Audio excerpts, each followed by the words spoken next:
Hello. How's everyone doing tonight? What night is it now? Sunday night? Yeah. Sunday and Monday. Monday for Daz, Sunday for us here in the North America land. How's everyone doing? See who's in here. Y'all see in my lives, I look off to the side because I have my StreamYard here and then I have my comments over here, so bear with me. Okay, who do we have in here tonight? We have Susie. Hi, Susie. How are you doing? We have Annette from next door, Alberta, who's been sharing in my chilliness. Marshall. Hey, Marshall. Hope you're getting settled in at home nicely, that everything's slowly getting back to normal. I'm sure it takes a while. Marshall, for those of you who don't know, was affected by just really devastating floods that British Columbia has been having. That had a few weeks ago, and he was out of his home, evacuated for a time, and he's just been recently able to go back. So we're thrilled for you, Marshall. That's a huge thing before Christmas and really nice. So we have Marshall here. Who else is here? We have Paul from Paul's Green Space here. Welcome, Paul. Good to have you. Happy Sunday. And Dale's in the house. Anne is from my former hometown in North Carolina. Well, not my hometown, just home state. We lived in North Carolina for 6 years, and Anne is located on the coast there. So it's kind of late, getting later for Anne. So thanks for joining us. Who else we got here? We have Tony and Joni from Creekside Maples. Hello. Also getting quite late for them. We're like at 10 o'clock at night for Tony and Joni. So thank you for joining us. And Tom's here. Hey, Tom on the plant. And Scott here. Boots and Bounty. We got Casey. Man, we got a good crew here tonight. Jeannie Lipsky's here. Wicked awesome gardening. Tiny Tim. Well, just thank you guys so much for being here. Of course, we're going to be chatting with Daz here momentarily. You guys all know Daz. I'll introduce him in a minute for those of you who don't know him, which is highly unlikely. But yeah, I just wanted to wish everybody a happy weekend. I know it's kind of getting crazy the week before Christmas, and my oldest son and I made it into town because I had to do some Christmas shopping for Daniel and for a couple of the boys. And of course, I didn't want them with me. And boy, was town a mess. Number one, it snowed yesterday, I think it was. So the streets are just snowy and messy and completely disgusting. And then number two, busy. It gave me it's so anxiety producing to be in those crowds of that caliber. And on a Sunday, of course, everybody's wanting to get their Christmas shopping done, I guess, before having to go to work on the weekdays. But wow, what a crazy time of year.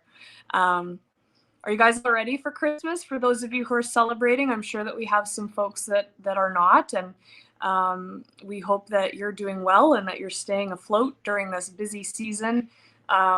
That can be very hectic and crowded. And so thinking of everybody who doesn't celebrate too, because not everybody does, right? So, we have Darren from Thorhaven Farm. I'm sure I'm missing people as you guys are coming in. I'm so sorry. I'm going to try to be cognizant of who's coming in, but welcome. Please hit the thumbs up button if you're here. And we're so happy to have you. So I did a boo-boo. For those of you that follow me on Instagram, we have our Bramble Hill Homestead Instagram page as well. And a couple days ago, you will have seen that I posted on one of my stories that it was quite cold here. It was not as cold as it can get. It was, minus 20 Celsius or so. So it's chilly, but it's not,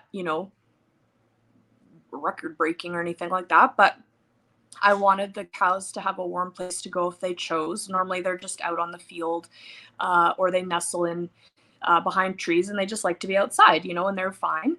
But when it's quite cold, I like to give them the option of a place to go get out of the snow, get out of the wind. So we have a barn. However, half of it is full with stuff because, as you know, Daniel broke his arm this fall, and we got sick, the whole family, with, the big C, and we had intended to build like a really nice like shop storage garage area, and we were unable to do it. And so a lot of the stuff that we intended to put in there is in half of our barn. And so I thought, no big deal. I'll put up pallets and plywood and all this stuff, and I'll keep the cows out of that half, and they can have the other half to go in if they want.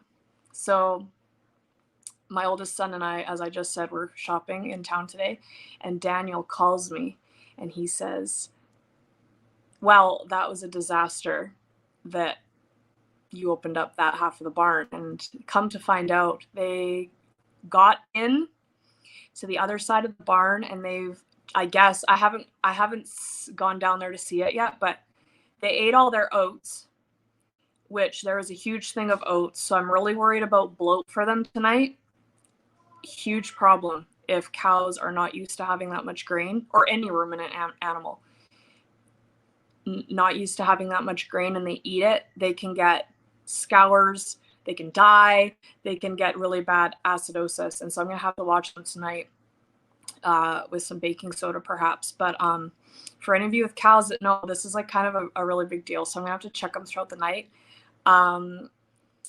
It's very frustrating. And then I guess they chewed a lot of stuff. So they chewed through some cord of Daniel's chop saw, and they chew through some ropes that we have for haltering. I guess they just made a huge mess.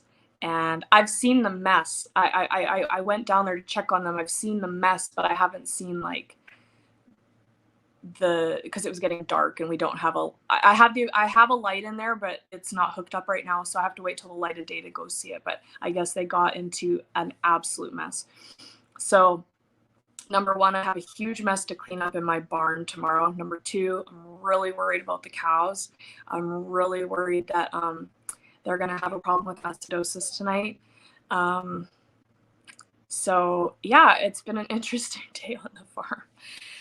So wish me luck tomorrow. Ooh, I just need to take a drink of my coffee. Sorry, guys. Got a dry throat all of a sudden. Yeah, so wish me luck tomorrow. I'm gonna post on my Instagram how it goes. I'm gonna like take you guys on a tour of the barn and stuff. Maybe I'll even do a YouTube video. I should do a YouTube video too. So anyhow, it's about to be a long night. I'm gonna have to go down there and check them quite a bit. So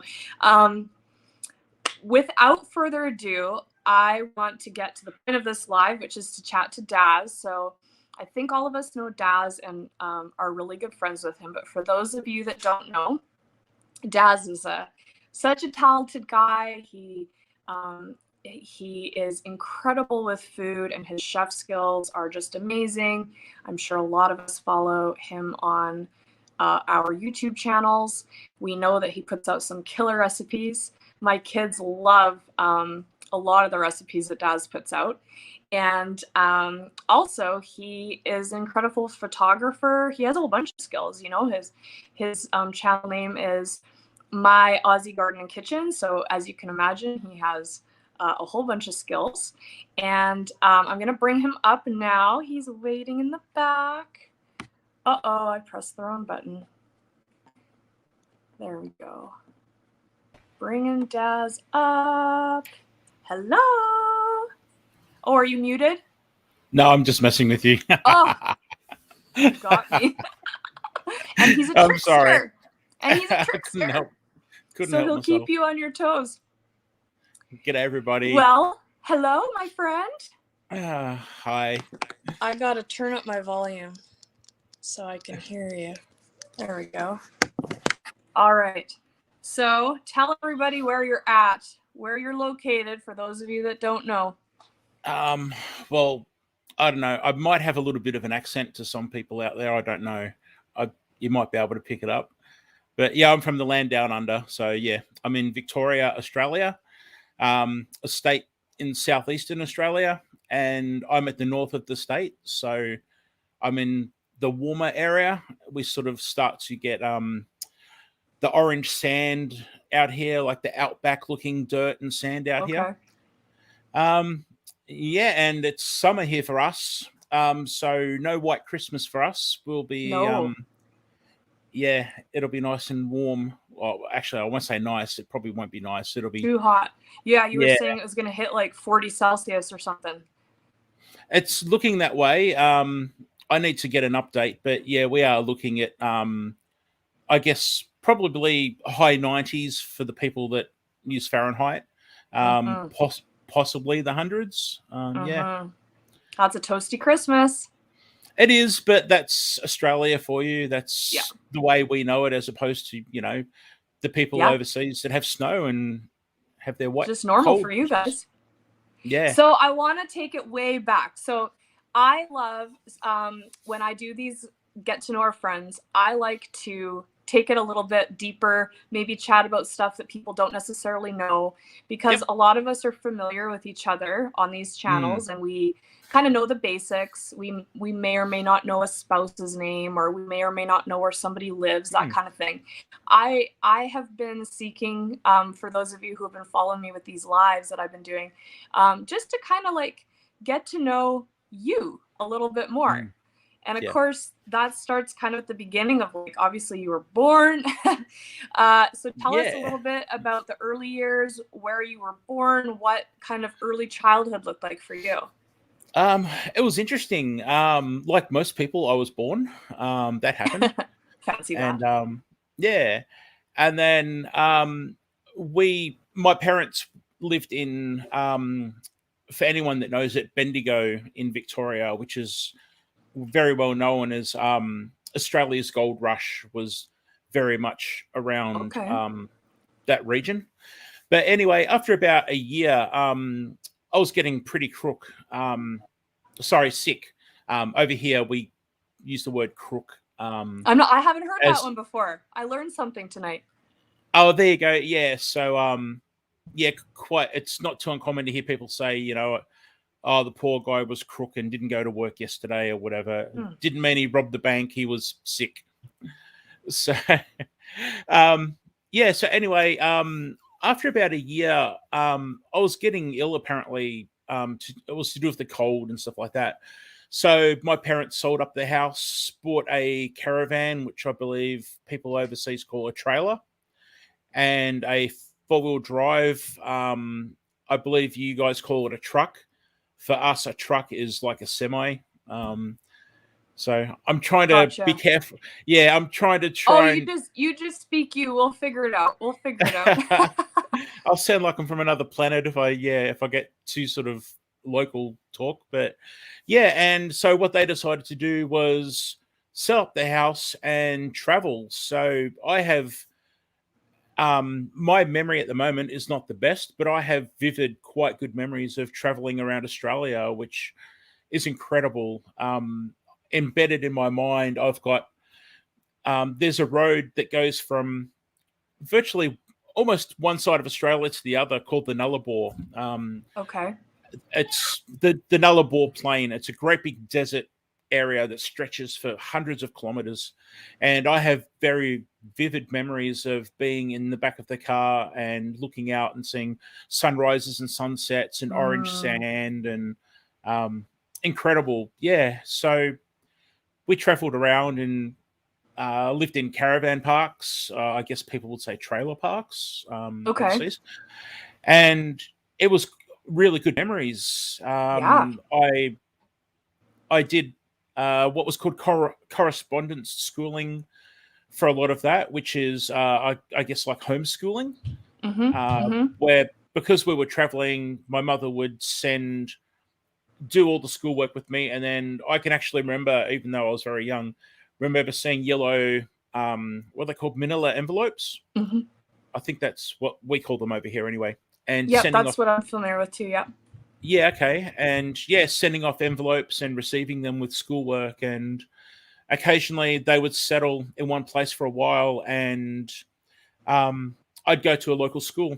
And I can And remember my what would a mum. while be? Like a year or just a couple months Um, or? yeah, probably from what I would say maybe a year, maybe. Okay, This is getting back when I was really young, but sure. obviously lower school age. And yeah, we'd live in the caravan park, and I'd go to school with the other kids, and my mum would be an emergency teacher or a helper. Okay. So yeah, I couldn't get rid of my mother. She was at You were school as stuck with well her at as all times. yeah, And do you have brothers and sisters as well, or were I you an only do. child? No, I do. Back in those days, I would have just had a baby brother. There's two Okay. years difference between us, and I've got a sister that has a 10-year gap between us. A Um, 10-year gap. yeah, that was I. Yeah, I was. Well, I was trying to think how old I was. I was obviously 10 when my mum was pregnant, Right, and right. I can remember the shock when she said, "I've got something to tell you. I've got a bit of a surprise." And 10 And years it was old, a surprise. And that were was a you big and do surprise. you remember as a 10-year-old being happy about it, or were you like, "Oh my gosh." Yeah, of course. A baby at back then had no clue whether it was a boy or a girl, but it was pretty cool to have a baby come into the family. And then, oh, gee, I think I'm just trying to get my memory right, but I'm pretty sure not too long after that, my dad said, oh, I've got a surprise. Where would you like to go for Christmas? And being a 10-year-old, I said, Disneyland. Oh, please, let's go to Disneyland. And he's like, not quite. Now, he was in the Australian Air Force at the time, and he goes, we're going to live in Malaysia. And being 10 years old, I was like, what's a Malaysia? What is What that? is that? And yeah, so we moved Wow. over, lived in Malaysia for about 4 years, and wow, that Wow. was awesome. Yeah. Oh, So I'm sure. And you would be old enough to remember that, which is fantastic. yeah, for sure. Yeah. And even we weren't really supposed to. They were a bit concerned about the security of, not that it ever happened, but they were worried about us possibly being taken for ransom or stuff like that, because we were seen Oh, as having a higher income. sure. But my friends and I, we used to get on the local buses and go into town and not And telling our was that parents. sneaking out then? Oh yeah, that was very bad. But Okay. So a but little now, naughty in Malaysia then. yes, but see, I've got great memories now of seeing Jaws 3D in the worst cinema you've ever seen, with um, plastic fold-out seats on a cement floor in That's extreme so heat, fantastic. sweating, humid 3D on a screen that was all wrinkled and had, I don't know what all over it, and you can't beat that. That's It's hilarious. yeah. That's So that. I mean, no, who has that? Nobody. That's fantastic. Well, I remember yeah, when I was in college, we used to get like internet was just coming to be a thing, and people were getting all these pirated, movies or whatever they yep, would have, and a lot of them had been from people recording in the Philippines and yep, Indonesia and Malaysia and stuff like that. So it's kind yeah, of and then later I think you know this. I don't know if people in the chat know this, but I lived a year overseas, and then later on the same island, kind of. It's like an hour or two flight from the Philippines, a little tiny island called Palau in the middle of the South Pacific, and so mm, we would go to Manila time to time, and if for people who are not familiar with Indonesia, Malaysia, that kind of Southeast island culture, it really is a unique place. mm. And how great that you grew up in Malaysia. Like, that's just so cool. It was cool. Just Palau isn't Palau where they've got that beautiful inland lake with all the jellyfish? Yes. Yes. Awesome. So Yep. there's the Republic of Palau, which is where that is, which is where I lived. And Yep. then there's an island that belongs to the Philippines that's called Palawan. Yep. And so people who are from the Philippines will say to me, "Oh yeah, we know, exactly where you lived," and I'm like, "No, like not Palau and Palau," and they're like, "Oh, Yeah. not as many." No, yeah, Jellyfish Lake. It's home of the Yeah. Rock Islands, which are these little kind of limestone rock. They look like little mushrooms dotted. It's a Yeah. sensationally gorgeous Yeah. location. Yeah. Yeah. For anyone that doesn't know, they have this amazing lake on the island full of jellyfish, and they've evolved to actually live in this lake. And I'm pretty sure they don't have stingers. They don't And sting. They yeah, they have everything that looks like a normal jellyfish. Like they have tentacles and everything, but they don't have the ability to sting. Yeah, so you can swim with them, or at least you used to be able to. I know that there's been some restrictions that have been introduced since the time that I've lived there, because I lived there 12 years ago and 21 years ago. So it's been a long time since I've lived over there, but yeah, Google it if you haven't. Palau, Palau, gorgeous place. If So anybody watches, oh, sorry. no, go ahead. No, I was just going to say, if anybody watches Survivor, they actually filmed Survivor over there too, and I'm pretty sure. In fact, there was an entire season of Palau. They filmed it when we were there. Oh, I was wow. living there at the time, and we were mad. So it was kind of funny. I was a Survivor fan, but we were so mad because they put a moratorium on where you could go with your boat. And of course, a lot of the good spots were taken because you can't be hearing boat noise and all this stuff. And we were so mad, and we couldn't wait till they got out of there, because we were locals. Of course, we're not locals, but you know what I mean? Like people who are living there, and we're like, oh man, we can't go to XYZ beach and we can't go diving here. And, but it sure was fun to watch. Yeah. So g'day. Sorry, I just want to say g'day to everyone that said hello too. Yes, I've been watching it too. So many great people here. Hello to everybody. Yeah. I'm just normally in a live, I like to go to the chat and kind of address things.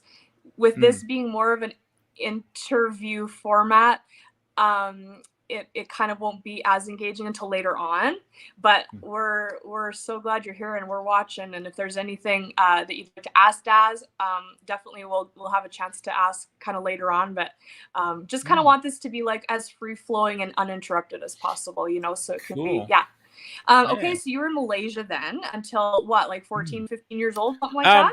Yeah. So until I was about 15. So pretty much up to that stage, I'd spent all of my life traveling. So if there's anyone here that's in a military family, like, as people say, an Air Force brat or an Army brat, I was like that. So I pretty much lived the life of not really having friends long term. It was always friends for a while, pack up and go and never see them again, which is a bit sad. And I do have memories of friends that were great and I never saw them again, which is a shame. But cool. Would you say that was more hard for you, or it was just you knew it was part of the game and it was all exciting and you were traveling and you knew it kind of came with the territory, or was it kind of upsetting being a young person still, right? Like teenager is very impressionable. I think for me personally, it was mixed because it gets lonely and you say goodbye to friends and you miss them. But at the same time, for me, traveling was quite exciting and going to different places that I'd never been to. And even, for instance, in the early years, traveling around Australia.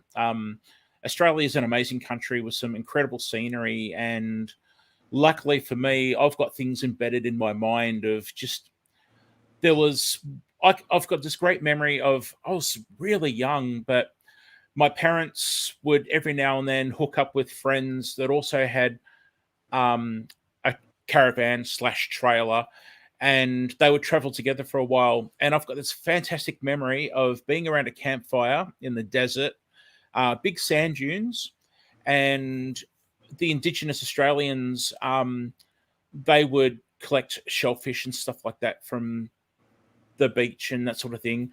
And there was this incredible pile of just white shells that they were bleached white, and I don't know how old they've been there for thousands of years, I guess. And they were mixed amongst the sand. And I have this vivid memory of now the the campfire, sunset, and this just landscape just scattered with white shells from the past. It was so yeah, there's great memories like that from the traveling around.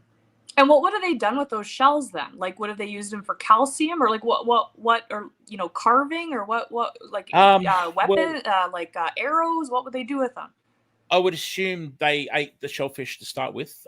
Yeah, of course. Whether they were clams or whatever, and then I'm sure that there's such an incredibly resourceful people. I'm sure there was probably, as you said, possibly calcium and who knows, Who possibly knows? Who tools. knows? Yeah, it's I've really enjoyed I'd say probably about the last year, I would say, really been enjoying reading and learning about indigenous culture and stuff, but particularly like herbal and medicinal remedies here in Canada. Yeah. And I think I told you before, but for the chat and stuff, we went on a trip this summer to northern British Columbia, and there's a large indigenous population there, and a lot of the like the trading. So back when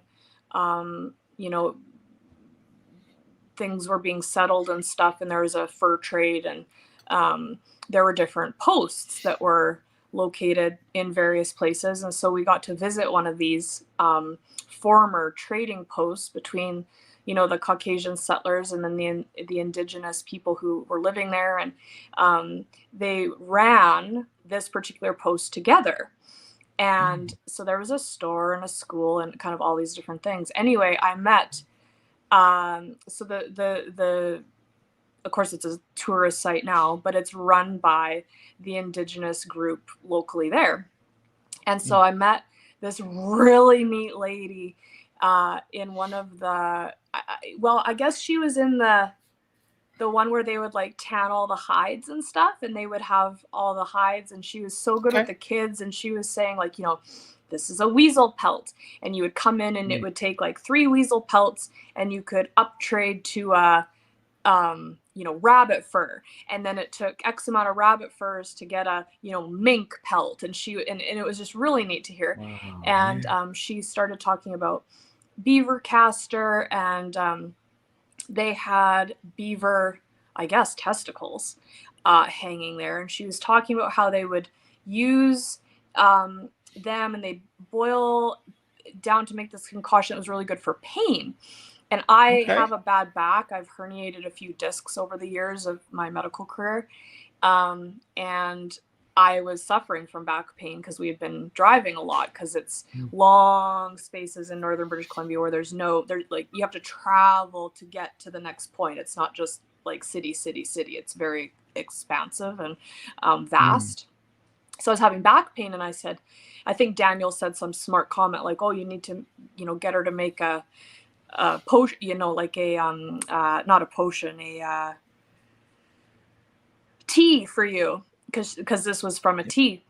And anyways, long story short, I got talking to her, and she had such a wealth of knowledge, which of course, and she was so gracious to chat with me for a long time about all sorts of stuff. And I was telling her about the salves and stuff that I would make, and she was giving me suggestions or pointers, and I just would love to learn more of that and to do more of that. For sure. Just an Australian indigenous culture, I'm sure is fascinating and unique in its own way. And how cool you got to see that. Yeah, well, where I live here, I've said many times before, my back fence Marshall is Fort St. James, up by like Fort Fraser and stuff. Sorry, Daz. No. I basically the area that I'm in this country it's got a very strong a history with the indigenous people. And there's a lady that I met a couple of years ago, say 4 years or so, that lives in the area, and she carves emu eggs, and she's actually very well known for it internationally. And it's incredible to see this big, and I'm not exaggerating, emu eggs are big. I guess they're like an ostrich egg, if you've seen an ostrich egg. And they'll have a blue tinge to them. And she carves them. and they're absolutely incredible. And she has some in a museum down in the big city down in Melbourne, and um, yeah, but just the knowledge and the Mm, resourcefulness is incredible. And I was just saying recently that they've actually been doing burning in the region around here, and it's so cool. It's something that they've been doing for generations, and they just know what they're doing, and they yeah, respect the land and the yeah, animals, and it all has a real purpose, and it's just fantastic. yeah. Such a wealth of knowledge. So cool. So cool. Mm. So where did you head next then Yeah, after? okay. Yeah, so I pretty much slowed down then because my sorry, I'm twitching because I've got hay fever again. It's All another good. day in a All row. good. We But understand. yeah, my father got posted back to Australia. Posted is basically when they get sent somewhere, Sure. and he had a choice, and he picked this state here, Victoria, and he ended up moving. Sorry, he went to the city for work and worked in a tall building that the Air Force had. And we settled down in a house that the Air Force would rent out houses for the people, and you could pretty much go straight into a house. So you didn't have to sort of come back to a country and get stuck trying to find somewhere to go. And he pretty much chose to settle down there because I was now getting into my later years of school and needed to start considering a career and stuff like that. And Sure. also, yeah, my brother, 2 years younger than me, was going to get to that stage soon. So, yeah, long story short, we moved back to Australia and we didn't really move. They eventually, a few years later, bought a house maybe 20 kilometers down the road. And um, yeah, I moved on to an apprenticeship, and I sort of stayed living within probably 20 kilometers of them. I bought a house when I was very young, a Nice. townhouse. Nice. Um, yeah, Is it and is it hard for young people who are of similar age as you were at that time to purchase a home? Like was that pretty uh, usual, or were no, you way it ahead of the was game, or? I was ahead of the game thanks to Yeah, my dad. Yeah, my dad was. I don't want to say he was a strict father, but my dad, thankfully, would embed into my mind that I need to work for a living. There's no laying around and getting a handout. And the kids at school laughed at me, but my dad got me a babysitting job with another Air Force mate in the same street. And I got paid out terribly at high school for being a babysitter, but then I was the one they would then say, "What, you seriously have your own TV in your bedroom and stuff like that?" And that's mm, because I was able to buy things. And um, I know you know, Aaron, that I'm very much into my sport like cricket and Formula One racing. And um, the Formula One racing came to Australia for the first time in another state, in Adelaide, when I was in high school. And because I had my own money, I went with my dad to the Adelaide Grand Prix, and so I cool. came back, and kids at school were like on their knees, like, "Oh, you went to," and hey, that was from babysitting money. So who's laughing Yep, now, guys? that's right. So That's right. There's never a time if you're working, it doesn't matter what you're doing. If you're cleaning toilets, like if you're mm, working and getting money, there is respect in that. that's it. That's in fact my eldest right now is applying for a job, pretty much cleaning toilets and everything for the Yep. local council, and Yep. great. That's how I I started. There's Yeah. a resort. So we live in the middle of the boonies. This is the house that I grew up in. I think most people know that by now who've been Mm, following me. So about 20 minutes away, up further into the mountains is like a ski in, ski out, bike in, bike out yeah. little resort that no longer is afloat. But anyway, that's beyond the point. And I got a job in like grade 11 and 12 cleaning the cabins and chalets. And Yeah. I'll never forget, there was one New Year's, and you would see a lot of gross stuff, like you'd clean up puke and, spilled beer. And I mean, that's what it Yeah. was. Okay, there was this one New Year's Eve, or, New Year's Day.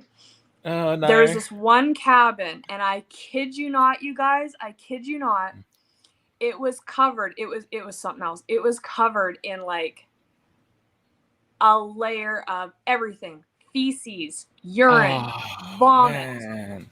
alcohol, every known bodily function and Wow. and liquid item was on the floor, on the walls, on the table, in the beds. And who had to clean it up? 15 years old, baby. Wow. And I remember, and the resort staff, like the lady and gentleman that owned it, were actually really good. Like we all chipped in. They were very good. There was kind of the whole resort staff, which was minimal. There was only, I mean, you got to understand, this is out in the boonies, right? So there was only like four people, two of whom were the owners around at any given time, kind of thing, right? Everyone helped me clean it up, but it was really gross and it was super disgusting. But I never felt like, oh, it's beneath me to do it, or Yeah. like I never felt that, and it was awful to do, but I think that I appreciate it because by having a job, and it was never that gross ever again, but it wasn't like a necessarily pleasant job from week to week, but I think that there's a certain level of entitlement that can occur for Yeah. certain people, not everybody, Mm. who don't experience kind of humble jobs, right? Yeah. Well, so actually, I wanted to touch on something with that conversation there, but just very quickly answering the previous question. So, thanks to my dad, I had it in my mind that I need to work, save my money, and do something properly with the money. So, long story short, a very big company here in Australia was building a row of townhouses not too far from where I was working.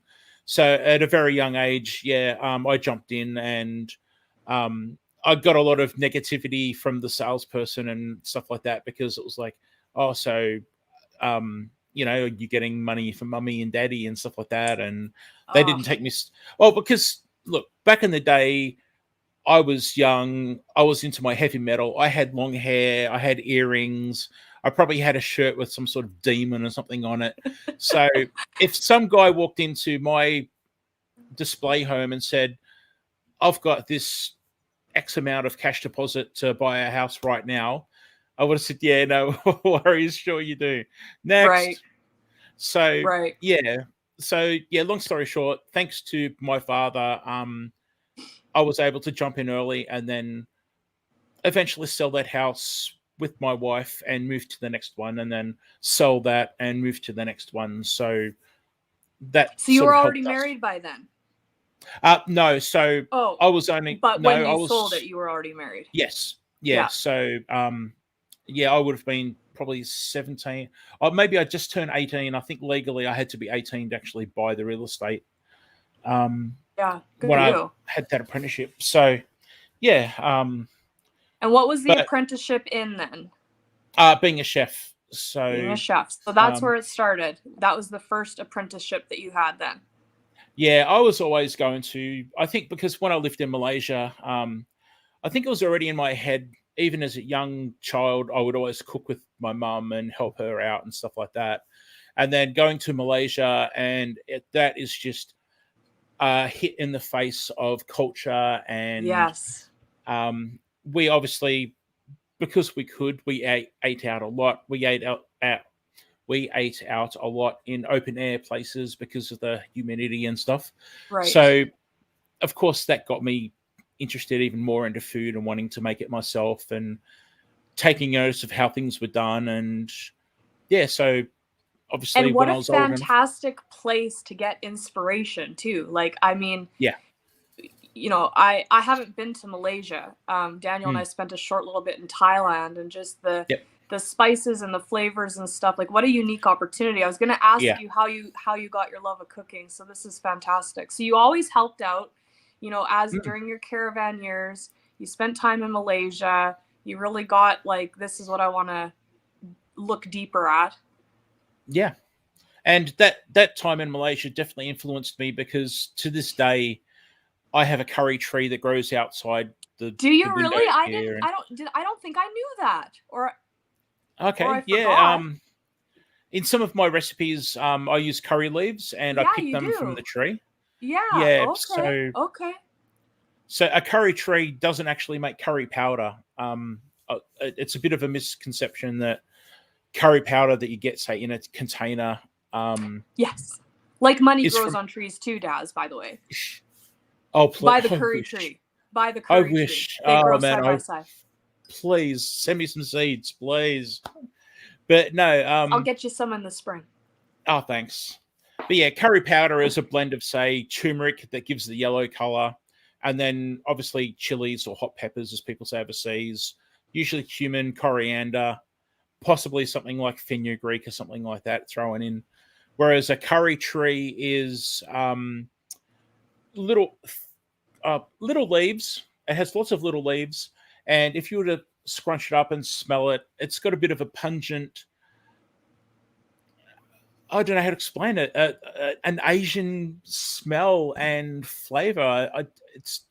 It's like an additive that you would add to enhance. As in America, they say cilantro. We say Yeah. coriander here. Yeah.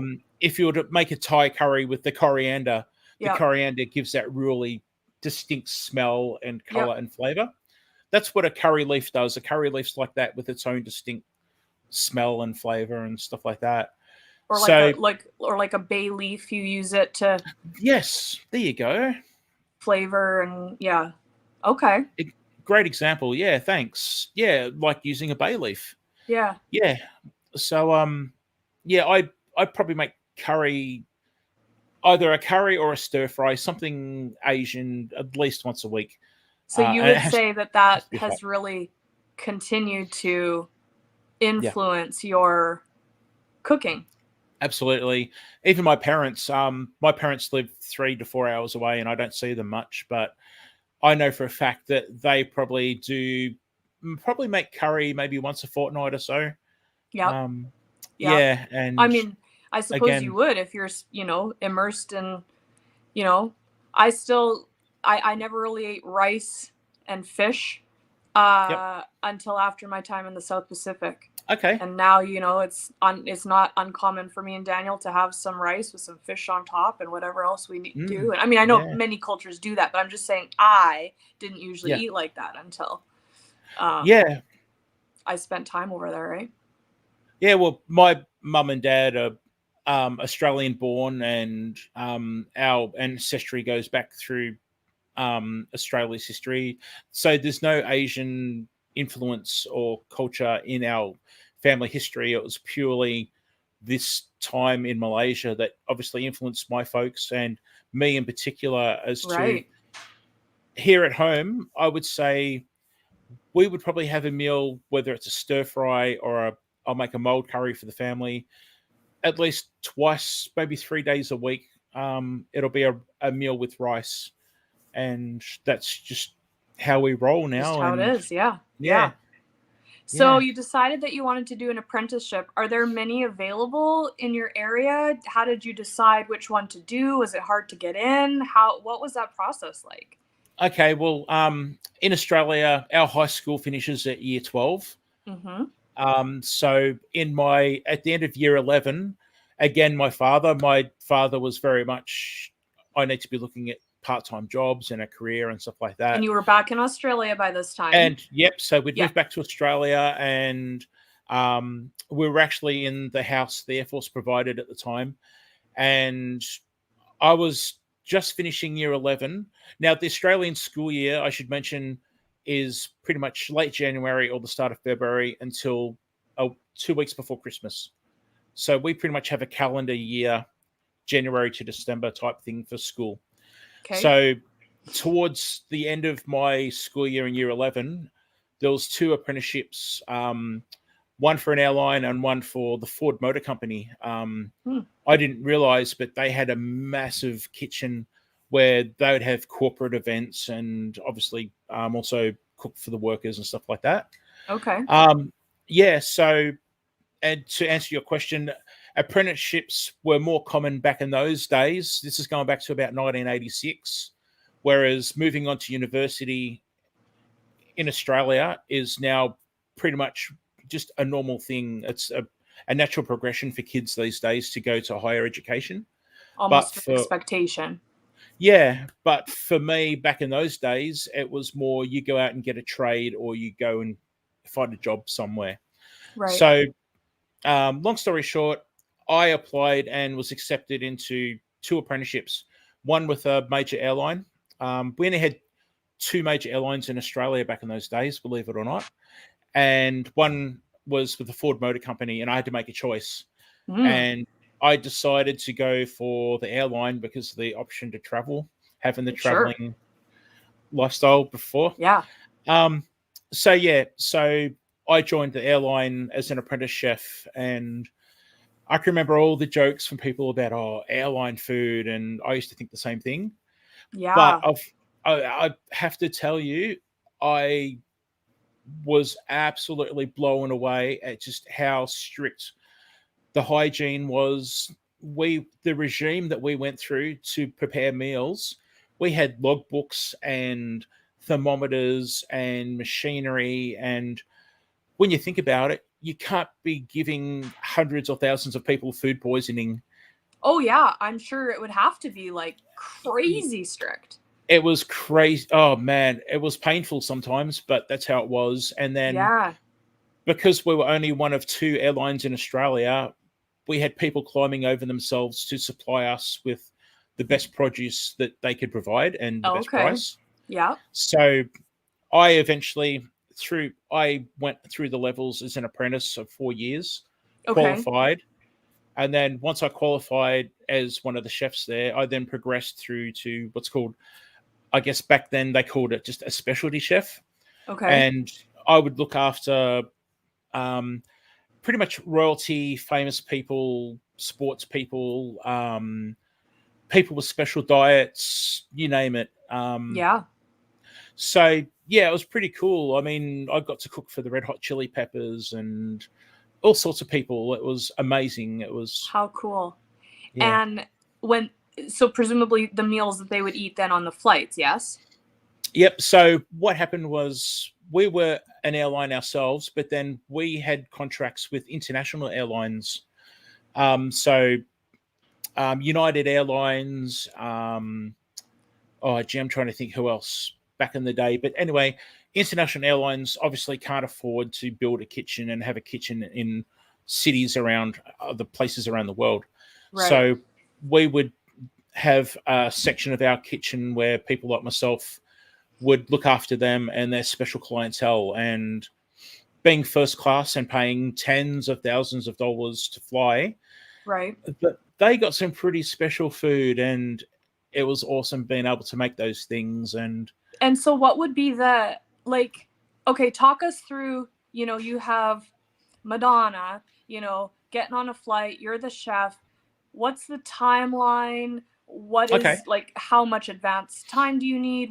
How long yep. between when you're presenting it and she eating it? Like what's the All right, so basically the building was broken down into different sections. So you had the economy class, so you had the majority of the chefs making the majority of the food for economy, business, and first class in the domestic sort of part of it.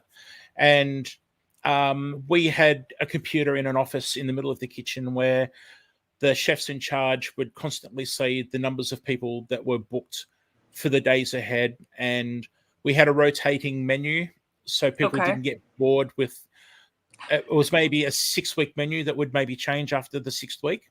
Okay. Um, and so the food was pretty much made and used soon after, very quickly.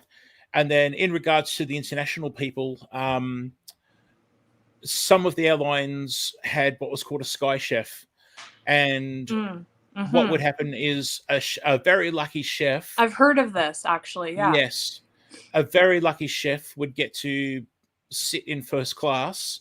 And then when it was time to work, he would go into the galley. And my job was to basically, um, say if it was a lobster mornay or something, I would make the lobster mornay and everything. I would clean the shell, prep the shell, make the actual lobster mornay, put it into a foil container.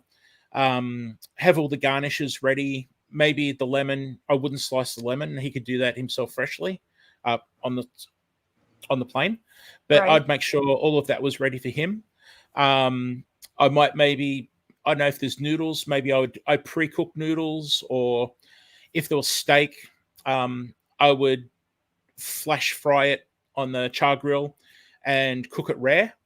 Yeah. And then what he would then do, because you can't have flames and stuff going on a plane, so he would then obviously say That's bonkers, by the way. He would then heat up, say, the lobster mornay. He'd heat that up, and then he'd present that in the shell and garnish it freshly. And then the steaks would be heated up in a special oven, because you can't have, again, open flames, and you can't have food spitting in a little galley. And he'd make sure that it was never over medium. And and hit us straight. Steak on an airplane can't translate that well. It does. It does. Yeah, it really does. You would seriously think that he was up there with a char grill and doing it fresh himself. Really? Because something a lot of people don't know is that Leanne says you're making her hungry. Oh, was that Leanne Mennonite Farmhouse? Yeah. Oh, well, back at you, because you do it to me all the time. Thank you very much. Oh, I know. She does. There's so many good comments, you guys. For those of you who have come in, I just want to say thank you so much for the comments. I'm trying to keep an eye on them too. We're just like keeping this really smooth with me and Daz having a chat without interruptions. So if you're wondering why I'm not addressing the comments, it's not because I don't love you, and I am kind of reading them too. I just am trying to keep this like really organic and flowing with me and Daz. So for those of you that have come in fresh, I said that earlier, but I just want to address if you're wondering why I'm not addressing anybody's comments. That's why. Okay, I'm so sorry. I didn't mean to interrupt you. So No. Yeah, I wanted to point out that when you get up into the sky, into the altitude, food loses a bit of its taste. Okay. So we had to be really conscious with these people in particular that are paying tens of thousands of dollars to really heavily season their food. And okay. Yeah, and then obviously the sky chef would make sure as well that he was on the ball and would present it and season it as well up there in the sky. So it sounds to me, and correct me if I'm wrong, but and I know that you're saying that that's a lucky individual, and obviously, like, of course he or she is, but it sounds like really the job to nail the meal is with you. Yeah, I guess because I mean, you can plate and this and that in the sky, and I understand that there's other things that need to occur, but like it's up to you to make sure that everything is gonna fly. Well, if I see what you did there. I didn't even mean to say that. There you go. No, but you know what I mean? Yeah. Well, if not that it was going to happen, but if I was to accidentally put a totally raw cut of meat in a container and send it up to the plane, what's he going to do? Right. There's only it's up to you to make sure that everything's correct so that he has something to successfully work with. Yeah, so it was pretty cool, because generally we would get told, we'd get a message, say, as I said before, the Red Hot Chili Peppers. I was preparing a whole bunch of stuff for different people, and I got a specific order for the Red Hot Chili Peppers, and they basically wanted certain foods, and a couple of the members wanted specific foods, and so I knew that I was doing stuff for the Chili Peppers. Are you allowed to tell us what they wanted or no? Yeah, sure. It was out of curiosity. It was back then anyway. I can't speak for them all the time, but at that particular meal it was vegetarian, and okay, interesting. Yeah, I basically did a massive vegetarian buffet for them. Okay. And I got some Red Hot Chili Peppers and garnished them with Red Hot Chili Peppers just because I could. That's hilarious. It's like, hey, it's the Red Hot Chili Peppers. You have to. Yeah. I have to. That's fantastic. Especially when they wanted like a plant-based meal. It was like, I've got to put some on there for garnish. It's so funny garnish. because you wouldn't like necessarily think that a group of that nature would be vegetarian, you know, would want a vegetarian meal. I mean, vegetarian meals are delicious. It's interesting. Yeah, it was interesting to see what some people wanted. Pearl Jam, I cooked for Pearl Jam, and Eddie Vedder, the lead singer, asked for a specific meal. Off memory, I think that was more of a low fat, high protein type meal for him. Okay. But then you get some unusual ones like Luciano Pavarotti, the famous international opera singer. Right. All he wanted on an international flight was freshly squeezed lemons because of his voice in his throat. That's it. That's all he'd eat on the whole flight. That's it. Like he may have taken the first class meal that was on the plane, but he specifically asked for, and he could have asked for anything in the world.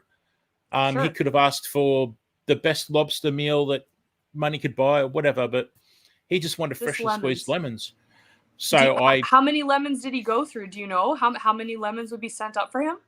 Well, I did it. So I did quite a few and put them in some very large containers because I figured that he's on a plane for, I don't know, back in the day, it must have been a good 9-10 hours. Right. So I'd rather that he had access to whatever he wanted, right, than run him short. So yeah, those cool things. Michael Jackson wanted popcorn on his flight, and popcorn. Yeah, but you also have times where you don't know who you're cooking for, because not every celebrity or prince or princess or king or queen want it known that they're flying on a plane. So I could go to work one day and make all these special meals for these very expensive meals for people on a certain airline, and go home not knowing that, I don't know, the prince of some country just ate that, or George Clooney just kicked back as I got home drinking wine and eating my meal. Who knows? So and was there any confident, like, I'm supposing that there was some confidentiality clauses that went along with that job, or were you able to talk about that? Or not really. No? It was a bit of a bragging fest at the day. I mean, okay. Yeah, I was young, and hey, I was telling everyone, hey, I just cooked for the Chili Peppers today, and they're like, oh yeah. Yeah, that's right. You're like, and I babysat as a young kid. Thank you. Thank you. Thank you very much. But yeah, so yeah, it's funny talking about Pavarotti was fantastic. Sorry, I shouldn't be looking at chat, but yeah, it was pretty cool.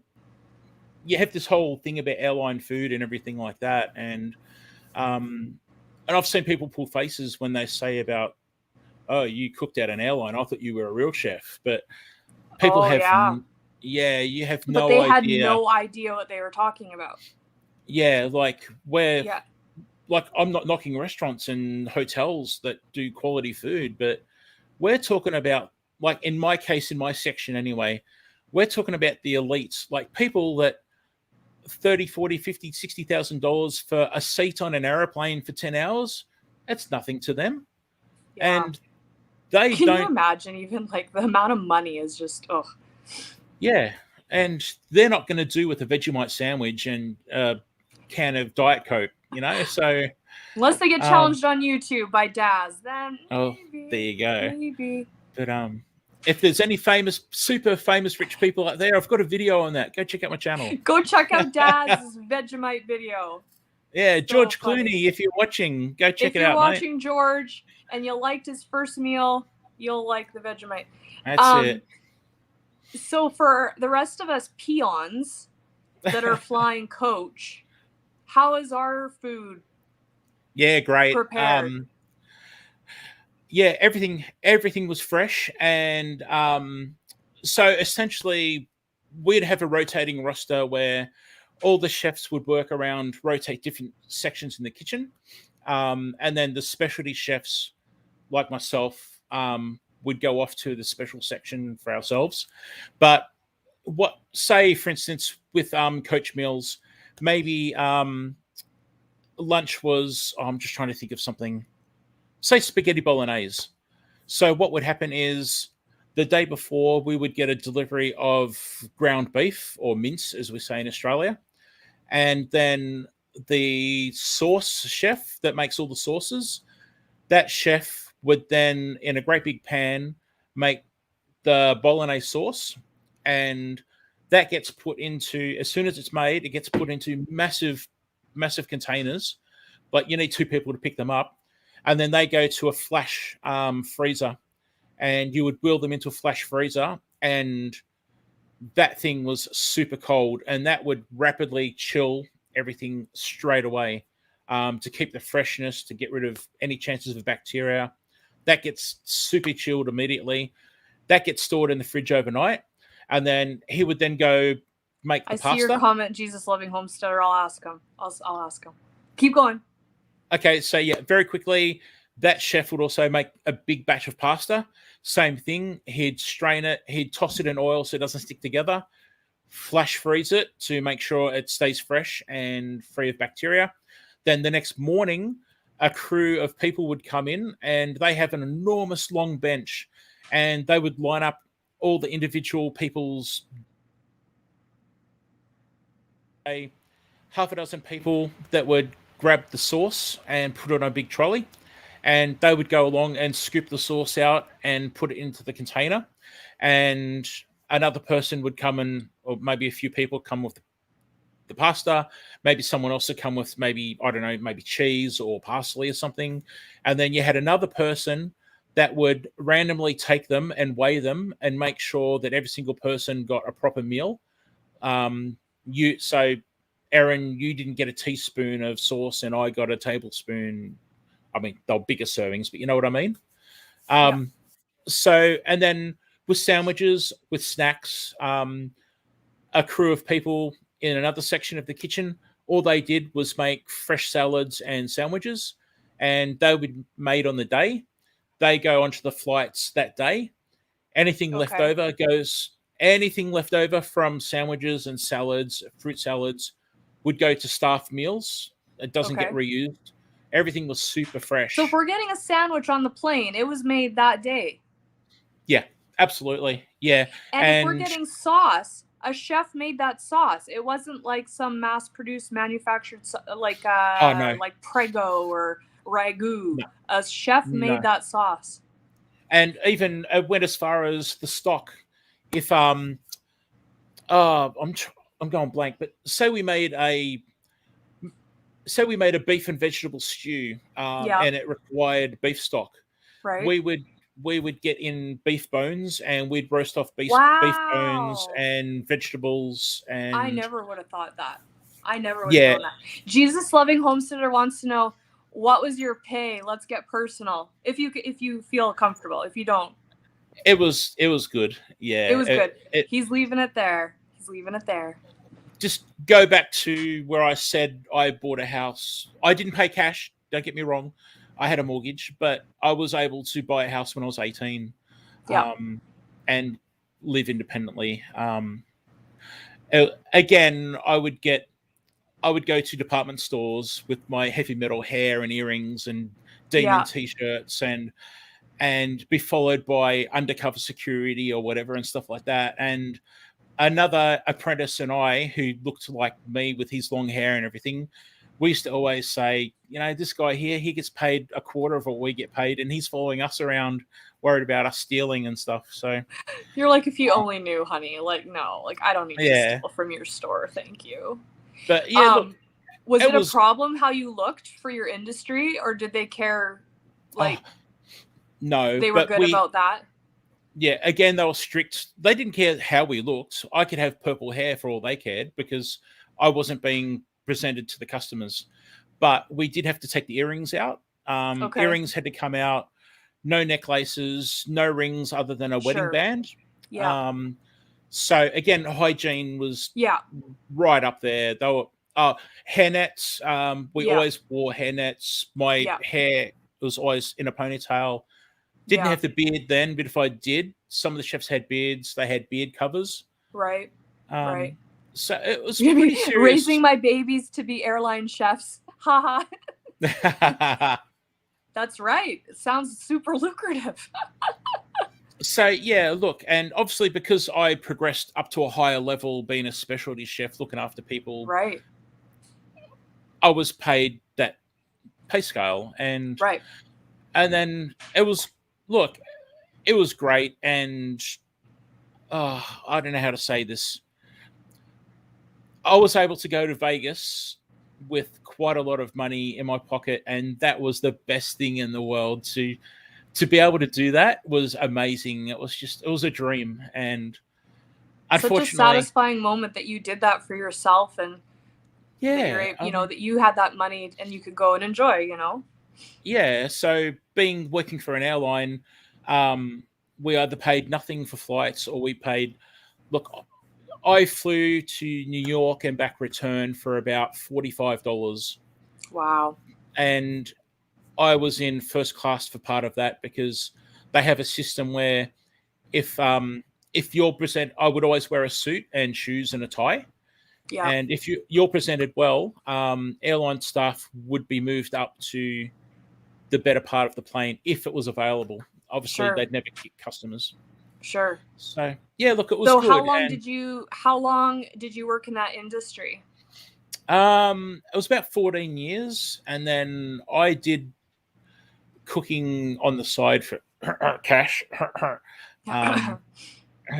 um, for quite a while after that, I worked in a few other places here and there just for cash jobs and keeping the skills sort of fresh. But getting back to what you were saying earlier about say cleaning and people looking down on the job, I progressed to being a pastry cook and second in charge of a bakery for a supermarket.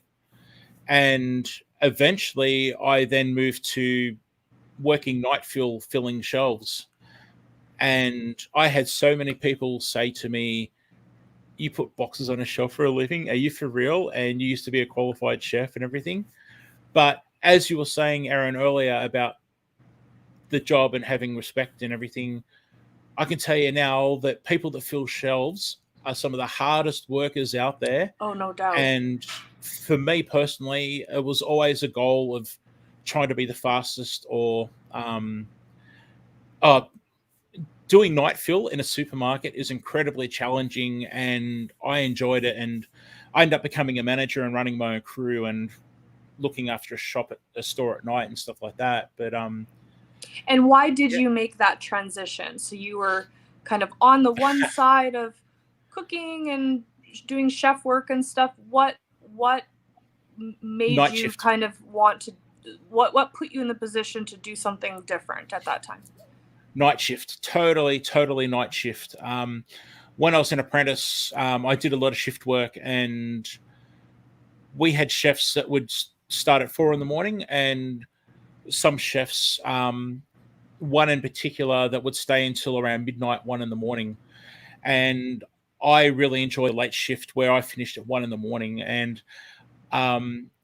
while I was doing all these special meals for all these famous people, I had a portable TV in my kitchen on my bench, and I would be, I don't know, maybe making pearl jams dinner or something and watching TV at the same time, because I had no supervision. I was like, I had the place to myself.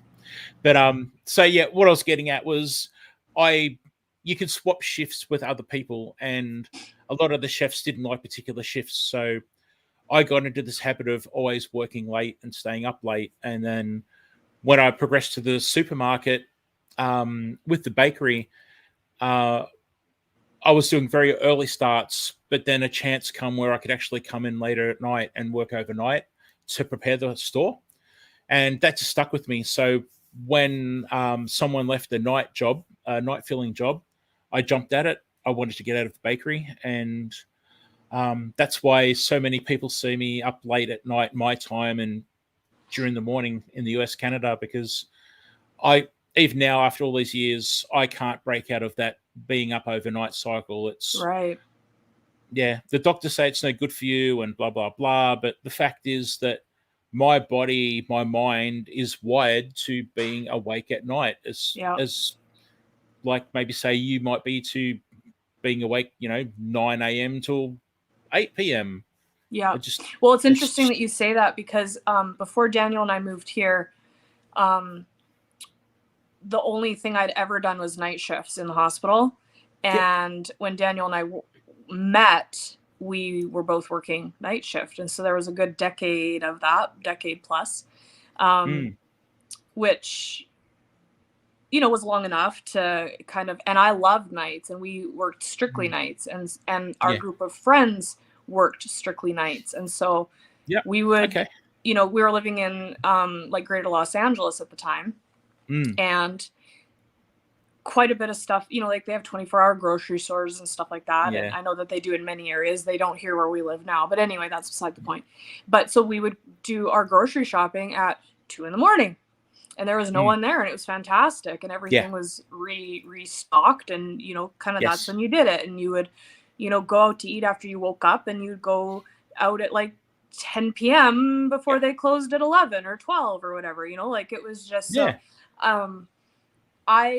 I think I've probably made a little bit of a shift back. It's been 6 years now that I've been, you know, kind of more of a day person and with the kids and stuff. But I would say that, like, for me to get going mentally and sometimes even physically before like noon is impossible.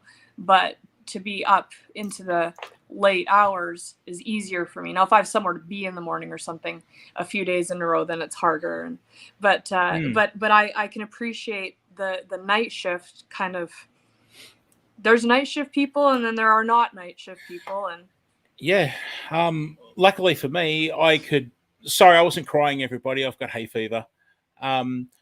Luckily for me, I was able to do the shifts that I enjoyed, because I would have dreaded doing a 9-to-5 job. I'm not a morning person, and I dreaded the idea of waking up and being so tired and maybe crawling into the shower and driving to work and yawning. And for me, if I had to start at 3 o'clock in the morning, I'd be up the night before, say, I don't know, 6, 7 p.m. And I don't know, back in the day, maybe play video games or watch movies or be with my wife or whatever, and then watch sport, international sport. And then as it got closer, have a shower at, you know, half an hour before and go to work wide awake. And I'd walk into a kitchen, hey, how's it going, everyone? And hey, the Aussies won last night. And everyone else would be like, shut up, I just woke up. And that was me. I was just wired into that way of life. And it's a totally different way of doing things, for sure. Yeah.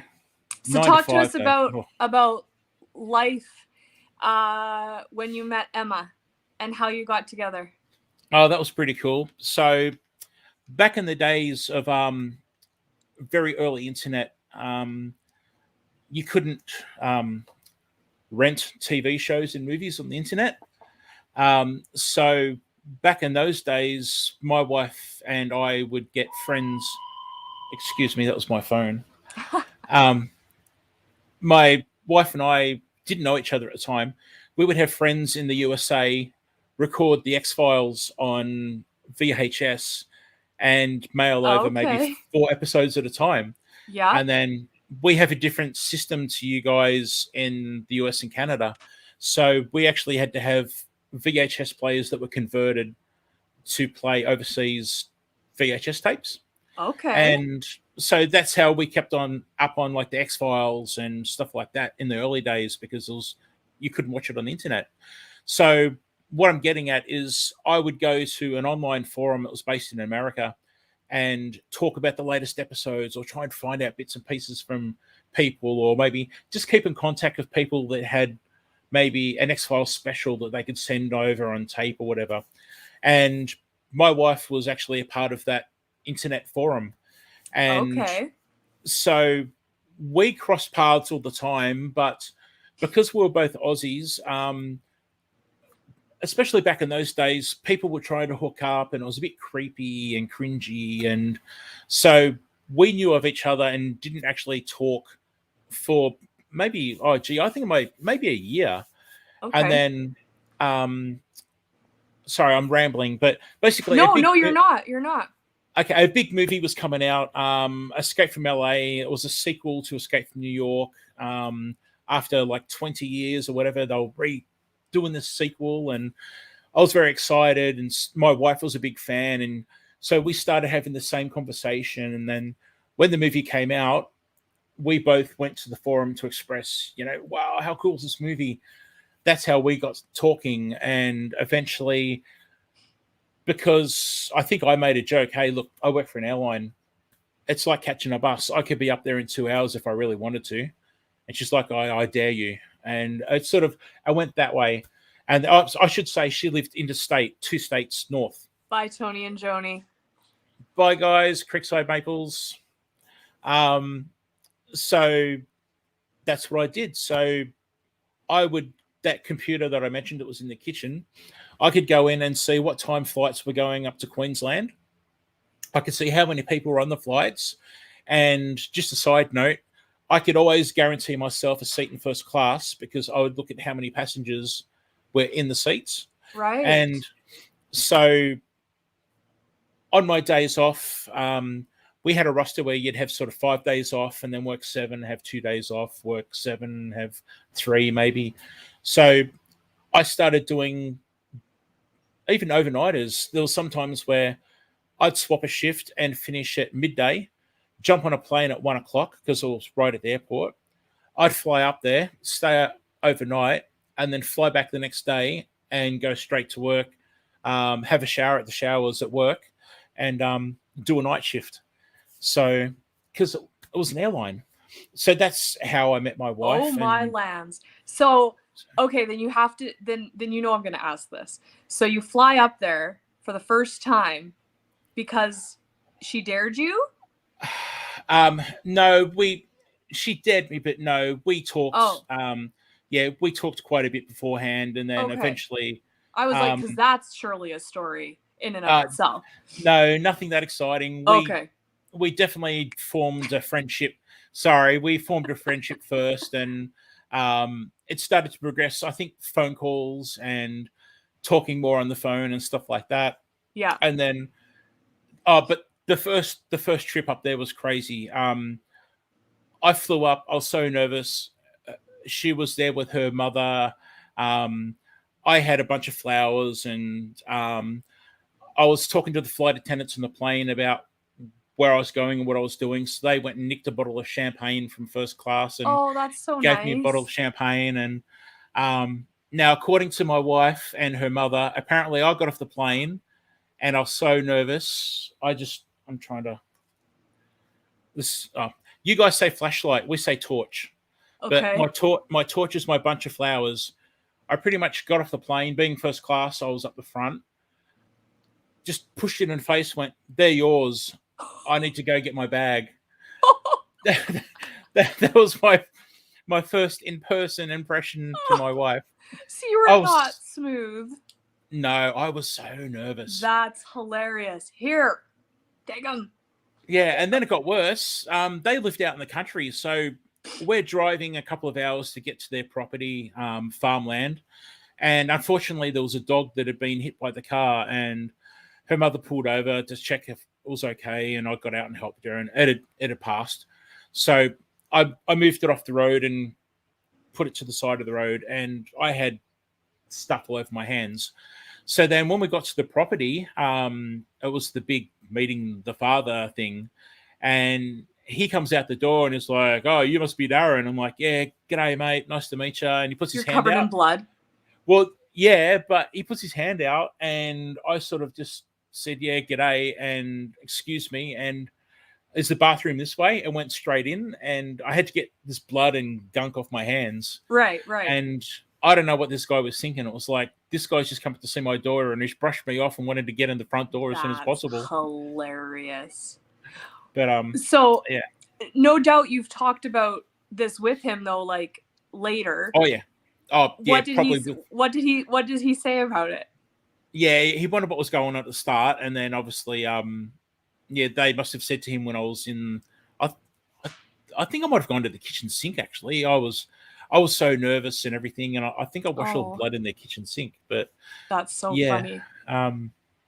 So it was all good, but they thought it was hilarious that while in the car on the way to meet the family, they wanted to explain that their grandparents lived on the property as well on another section, and that more than likely Grandpa would be sitting in the trees with a shotgun or a rifle, just keeping an eye to make sure that I'm not some lunatic from down south.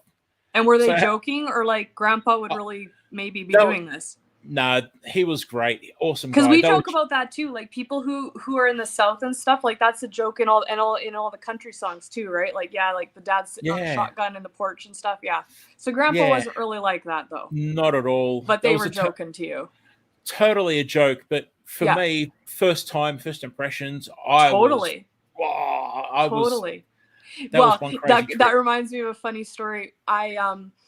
I'm responsible for medical students and residents, and sometimes pharmacy students come to round with us in the hospital. And so me and the pharmacist that usually work together, of course, people who know me, I'm bubbly and friendly and all this stuff. I'm, respectful of new staff. I try to not let anybody feel uncomfortable. And, physicians are jerks, can be. And I don't, anyway. So we were getting a new batch. I think the pharmacist was having some students. I think that's what it was. And I said, we devised this plan that we were going to be like, okay, now when Erin's rounding on patients, you do not talk. You do not make suggestions. You do not look at her. Do not make eye contact. Do not even speak to her on the first day if you know what's good with you. So we weren't actually going to do it. And then it so happened that we had the opportunity. It was just unfolding so perfectly. And oh man, was that funny. And then of course, we didn't let it go on more than like even 30 seconds kind of thing, but you're just petrified. And then of course, I'm like the most harmless person you'll ever meet, so but so funny to just That's cool. Oh man. But yeah, just on that, just very quickly, in regards to chefs, it's true what people say. Chefs can be hot-tempered and arrogant, and I've had my fair share of having knives held to me in the kitchen. And what? Really? Oh yeah. We used to have a radio in the kitchen, and this Austrian chef, he had a temper on him. We were listening to music one day in the kitchen, and he came up with a big knife, grabbed the cord, but it was still plugged in, and just went slash and cut the cable and walked off. Didn't say a word. So he obviously didn't want to hear the music anymore. So that's crazy. Didn't want to cross him. And it was competitive, which I guess made us all better at our jobs because we used to have competitions at who could do this the best and that the fastest and stuff like that. But anyway, sorry, I didn't mean to go off topic there. But you weren't. Yeah. You weren't. Well, and you're also an avid photographer. Yeah. So when did you what started your? That's beautiful. Oh, I can't point. Oh. Yeah, yeah. Was this also something that you kind of felt a passion for when you were young, or was this like an adult finding? Or again, that goes back to Malaysia. Okay, Malaysia. All good things started in Malaysia. It seems now talking about it, Malaysia's got a lot to answer for with my life. It's So what happened was my dad was into photography, and because we lived in Malaysia, one, he took advantage of the cheap prices buying camera gear, and two, what a beautiful place. We lived on the island. Yeah, we lived on the island of Penang, which was a major tourist spot in Malaysia. Right. So within minutes, my dad could be down at the beach at sunrise, sunset, and I inherited his old camera when he upgraded and started taking photos with him, and started doing competitions. And we actually entered a photography competition 1 year over there, and there's a bit of controversy. They wouldn't believe that my photographs were mine. They swore that they were my dad's, and they wouldn't accept them as my entries. Oh. And that was crazy. But he just taught me. How old were you at the time? I would have been between 10 and 14. So maybe at that time, maybe 11, 12. I remember. So they thought you were too young to be talented? Well, I guess maybe back in these particular people back in the day, I don't know. But photography is certainly different then to now. I mean, back then you didn't. It wasn't digital. You had to use film, and you had to use the right film. You needed film for daytime. You needed film for nighttime. Different exposures, Right. manual lenses. We did a lot of, as I said, sunset, sunrise, night photography from a hill. So I get that point of view, but Yeah. yeah. So anyway, obviously I It's got still that from my pretty dad. presumptuous, though, to like Yeah, of course. not give the benefit of the doubt. Yeah. I mean, Yeah. Yeah, but yeah. So that progressed, and then I think it was my 21st birthday. My parents got me a very very nice camera for my 21st, Wow. and that really stepped it up for me. And then obviously earning my own money and stuff like that, I started to buy gear and kept on doing the photography. And then it wasn't really until my wife came along that I was getting quite serious into photography and doing things like you can see behind me. But now that I had a wife and not too long after children, I couldn't be dropping $2,500 on a lens. So Yeah. what I started doing was offering family photos, selling some of my photography and stuff like that, entering competitions and doing things where I could generate income to buy equipment. And with that came obviously being able to do better photos and having gear to spend all night out to, like, this here Capture is amazing things. Yeah. yeah, well, that there is essentially hundreds and hundreds of photos just going click click click click click click all night, So cool. and then stacking them all together as the sorry, I'm gonna sneeze. I've been trying to hold it off. All good. All good. I'm trying to find the mute. Achoo! There he does it. Bless you. You're not a double. You're not a double sneezer? Just a single tonight? I'm usually a triple, so Triple. yeah, you're not getting the full. Man, the full you were at there. one. You're at 1/3 here. Come on. We need you fully functioning.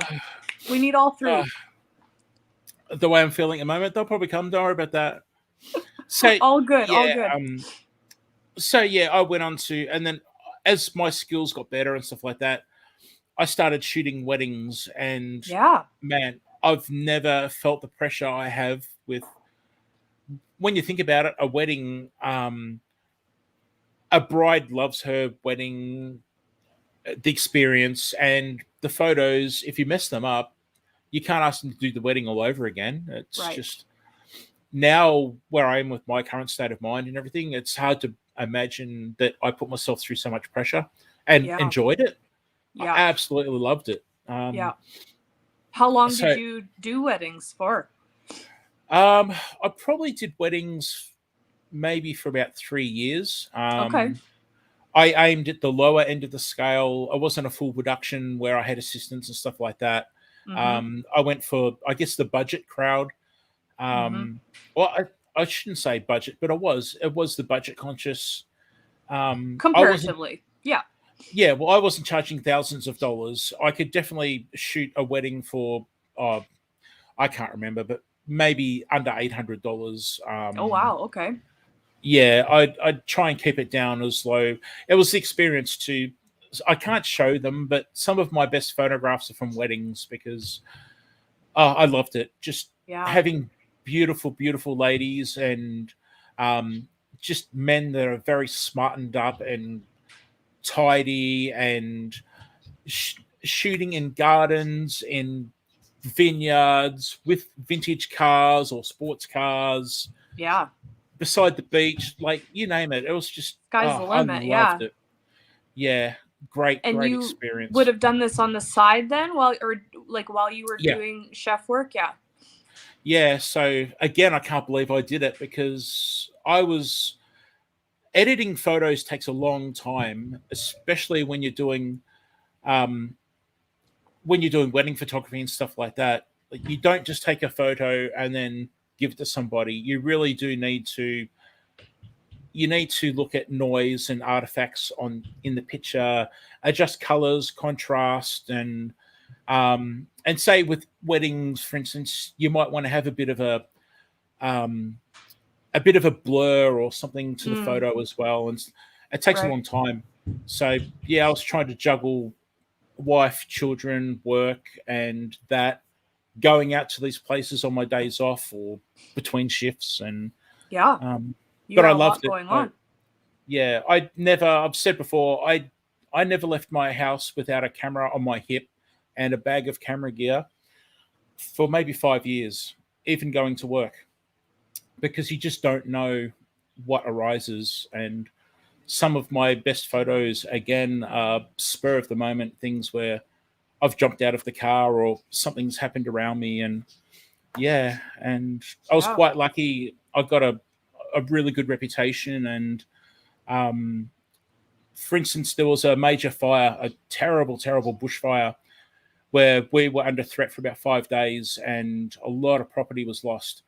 And the police, emergency services, they all let me through with my camera gear. They all knew who I was.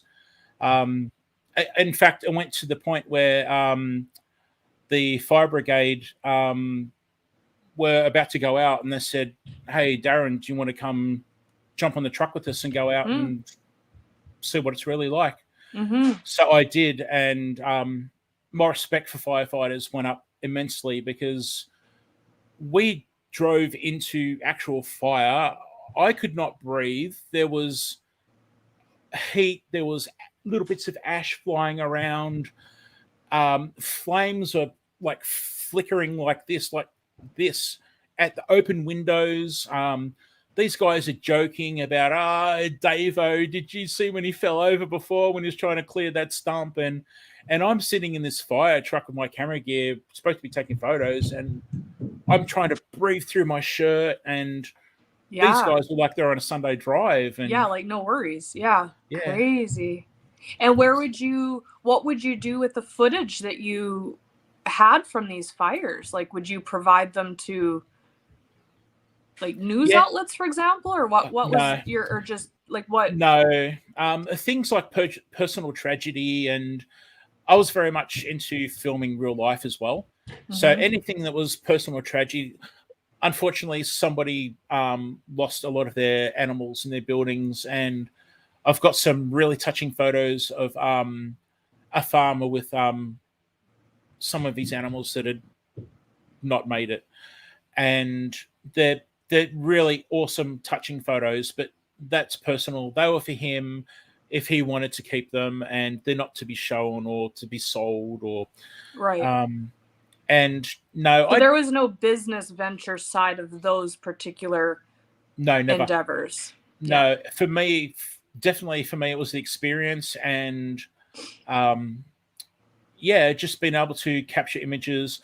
The fire guys there, I gave their station the entire set of photos, and really, I've got some fantastic photos which I did share online.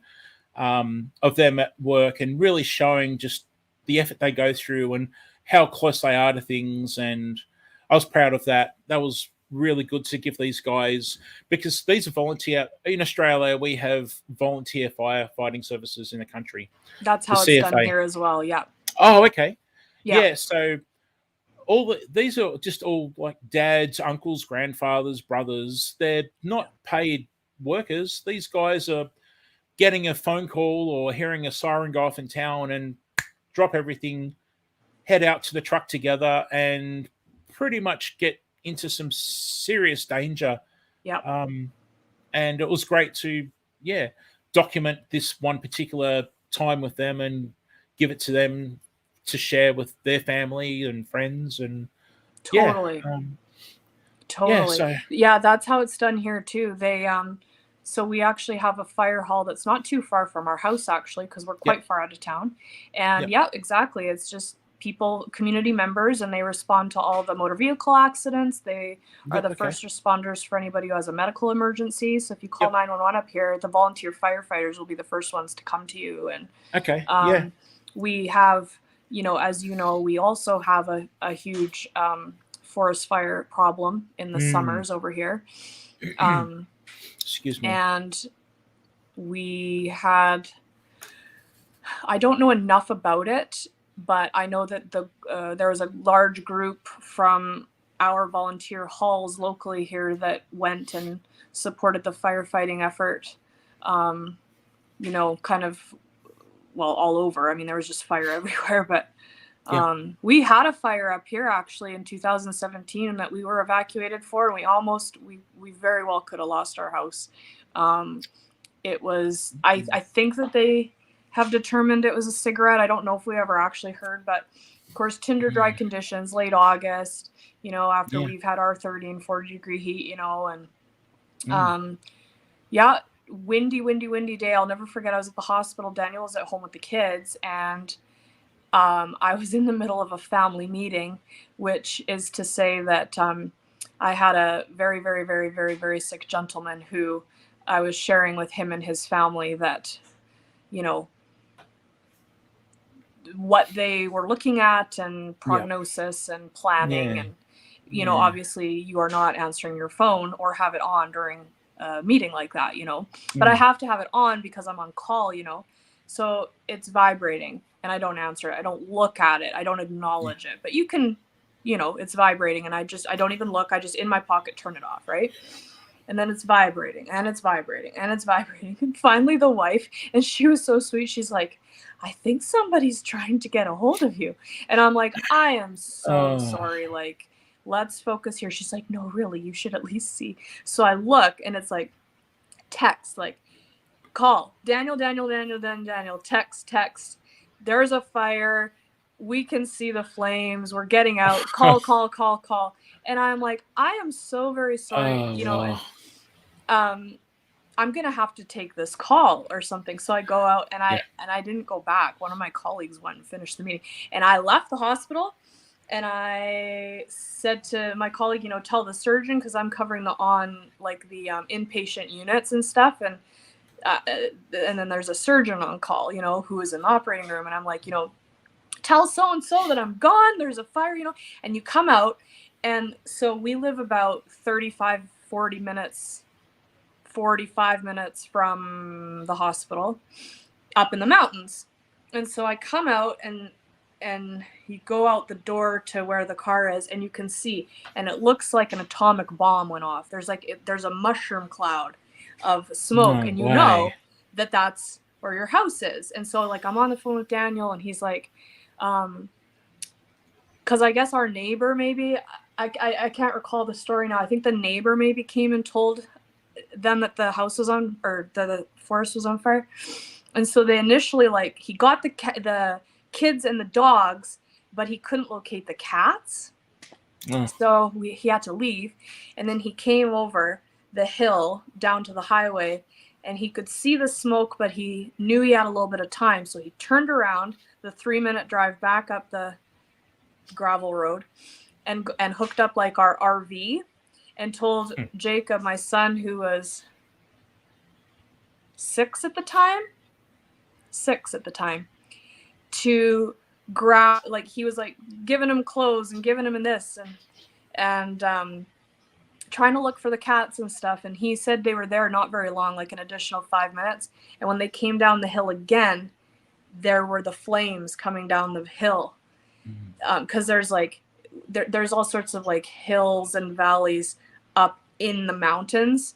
And so we're in the mountains, but there's hills and valleys within the mountains. It's hard to explain. But anyway, so it was coming down that hillside and it was windy. And I remember speeding like nuts, man, like going psycho fast on the highway to drive home. And I didn't even care. And I was so reckless probably, but like, I'm like passing everybody. And like, and not because I thought I could get home necessarily, but I don't know what I thought. I just had to get up there, you know? Yeah. And so of course they have the highway then closed off at this certain point, right? And you know, of course you know that. And Daniel couldn't come down that way. He had to go around the mountain dirt forest service roads into town with the trailer, which was a nightmare in and of itself. And so he got into town and with the kids and the dogs, and the firefighters were there and the police and everybody, and there was a few of us waiting because we had pets that were still left in there. So I was going to try to go back and get the cats, and then my neighbor, who's like 2 miles away from us, had her horses that were there that we needed to try to get out. So and same thing what you're saying, it's like at that point in time it's just you're in the smoke and it's windy, and you'd hear these rumors of, because they're volunteer firefighters, and then trained wildfire service and stuff started arriving and different things, but the first responders to this fire were our volunteer fire crew, and so there's wives there, and maybe somebody heard something from the front lines, and it's jumped this creek, and you're like, oh no, that's where my house is, and stuff like that. Anyway, long story short, we were able to get an escort in to get my neighbor's horses out, and they let me look for the cats, and they were nowhere to be found, and so that we weren't able to get them. And then of course we had the chickens, so I'm like leaving them out, putting the hose running continuously, because what can you do? And we didn't have the cows at that point in time yet. And I remember we were getting her horses, and there's these helicopters flying over you, and you can see them bucketing and retardant and all this stuff, and it's so smoky and it's so hot, and it feels like Armageddon. It really did, because it was like, it was dark, and it was already even like kind of hot. Well, of course it was a hot day, that's not fair, but you know what I mean, like, and like you said, ash and all this stuff, and to drive to her house, our houses, we had to drive through the highway, and it had fire on both sides, and it was just the most surreal thing. And the amount of training and bravery and stuff that these everyday men and women have, like they have other jobs in their daily life, and there's this huge responsibility for rural dwellers, it's crazy. Full respect to them, and as you rightly said too, you mentioned women too. The particular crew that I was with was all men crew, so when I was saying men, I meant those particular men. But thanks for mentioning the women too, because there are women out there that are doing it, and it's just incredible what they do. I don't know if I could do it. It's just that one trip in the truck for me was I really can't describe, like you obviously know what I'm talking about now, the heat going in your throat and the smoke and everything, and these people are out there in that for hours and probably days as well, you know, doing that. It's incredible. So I know Australia's had some horrible fires too, like the States, there's so many places that have had, they're coming more and more, and then we've had the flooding here, and there's earthquakes and tsunamis, and the tropical storm by the Philippines that just it's very interesting how much weather can just really be something else, there's I don't know how to say it. I'm trying to think of the words, but if Mother Nature wants to do what it does it, and you just need to get out of the way or prepare as much as you can, because it ain't stopping for no one. No, not at all. No. But just with the firefighters you were talking about earlier, it's quite common for Australian firefighters and volunteer firefighters to go over to the States and Canada to fight with fires. But also the other way as well. We've had some bad ones, and we get crews from Canada, the United States, and even there's a massive orange helicopter, bucket copter. I think its name's Elvis. I think it's based in the US.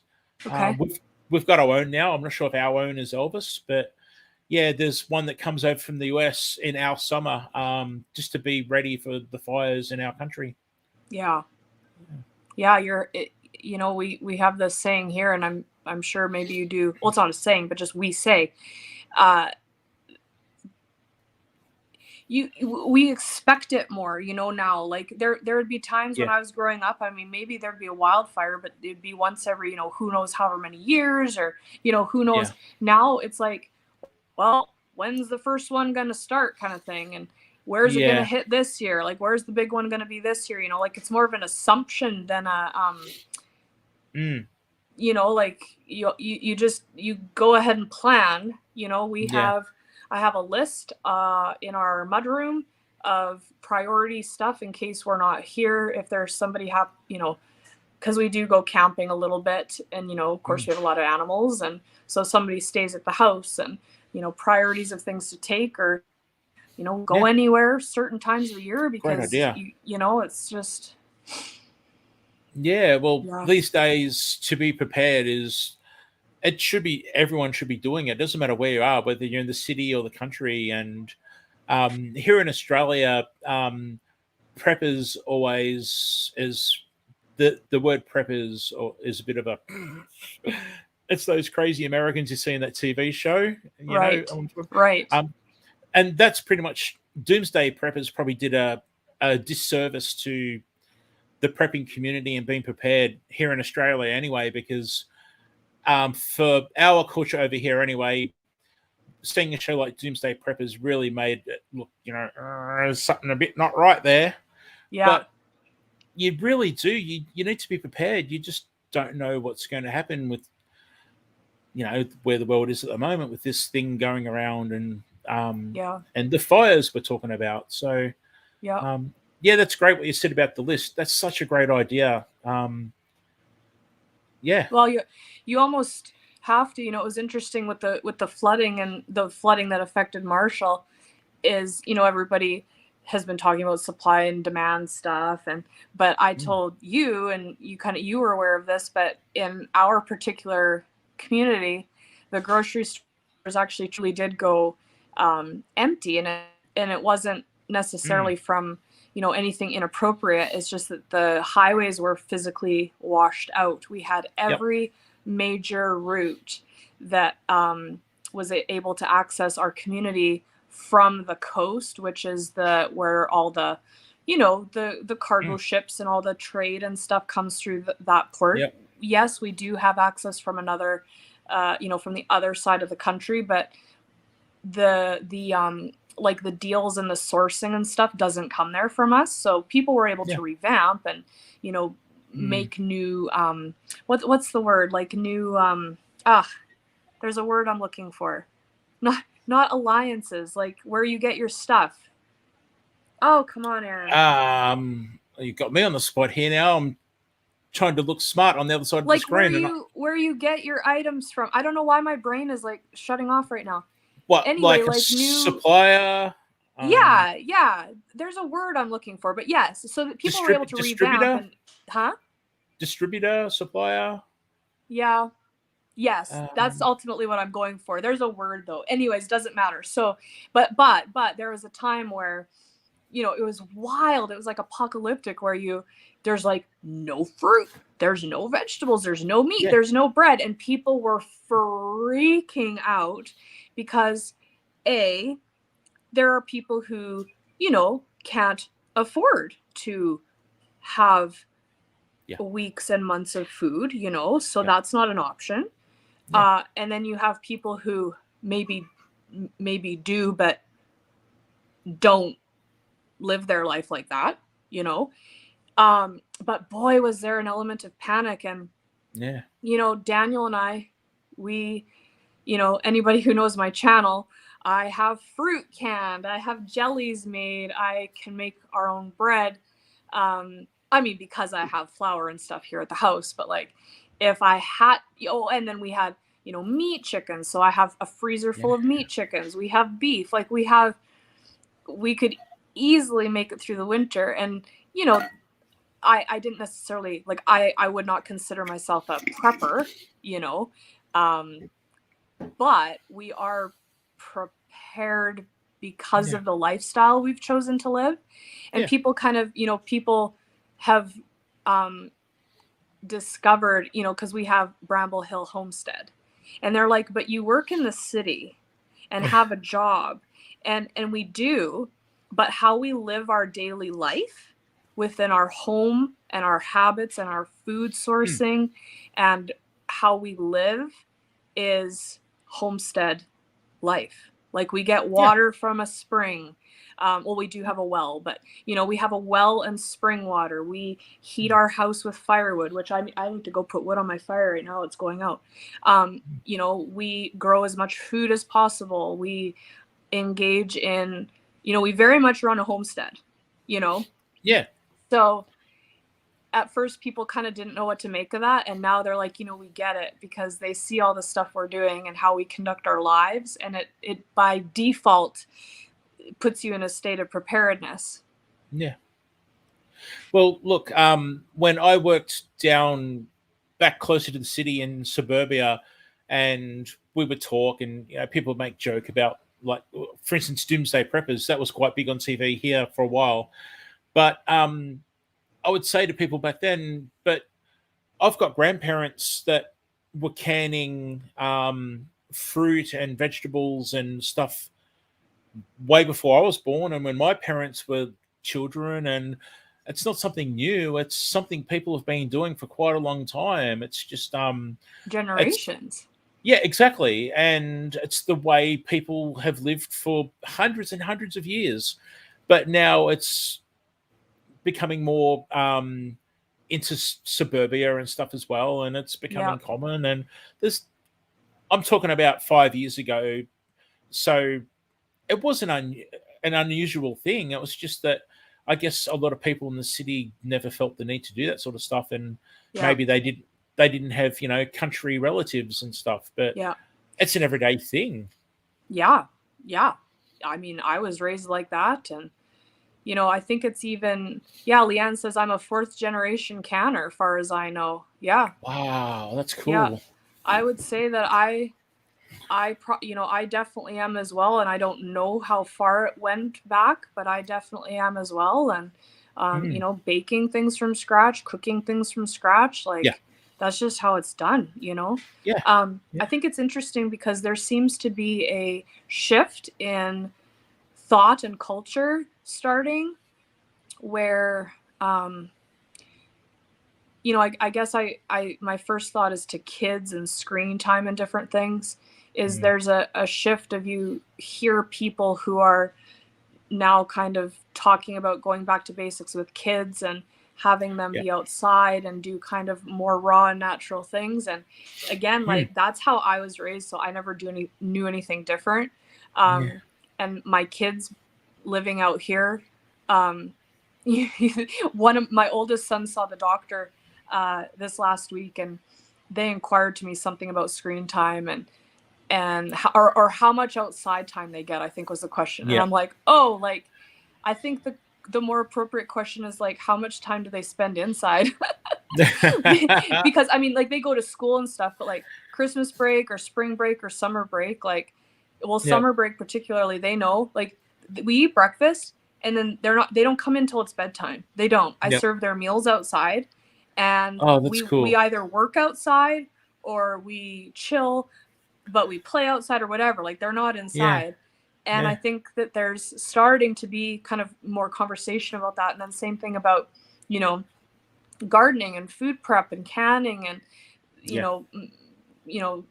salves and different things like that. People are starting to realize that, cost of living is going up. So to buy a jar of jelly for $8.99 is ludicrous when you can do it yourself. And how do I do that? I should learn how to do that. There's this push to kind of get back to basics, I feel, that I think in the past would have been a fad, oh, people are vegan, or, oh, people are gluten-free or dairy-free. And now people are, there seems to be a shift between this isn't necessarily a fad anymore. People are wanting to make a change in their lifestyle. Yeah, it's definitely happening over here in this part of the world. A lot of people, real estate in the country is just crazy.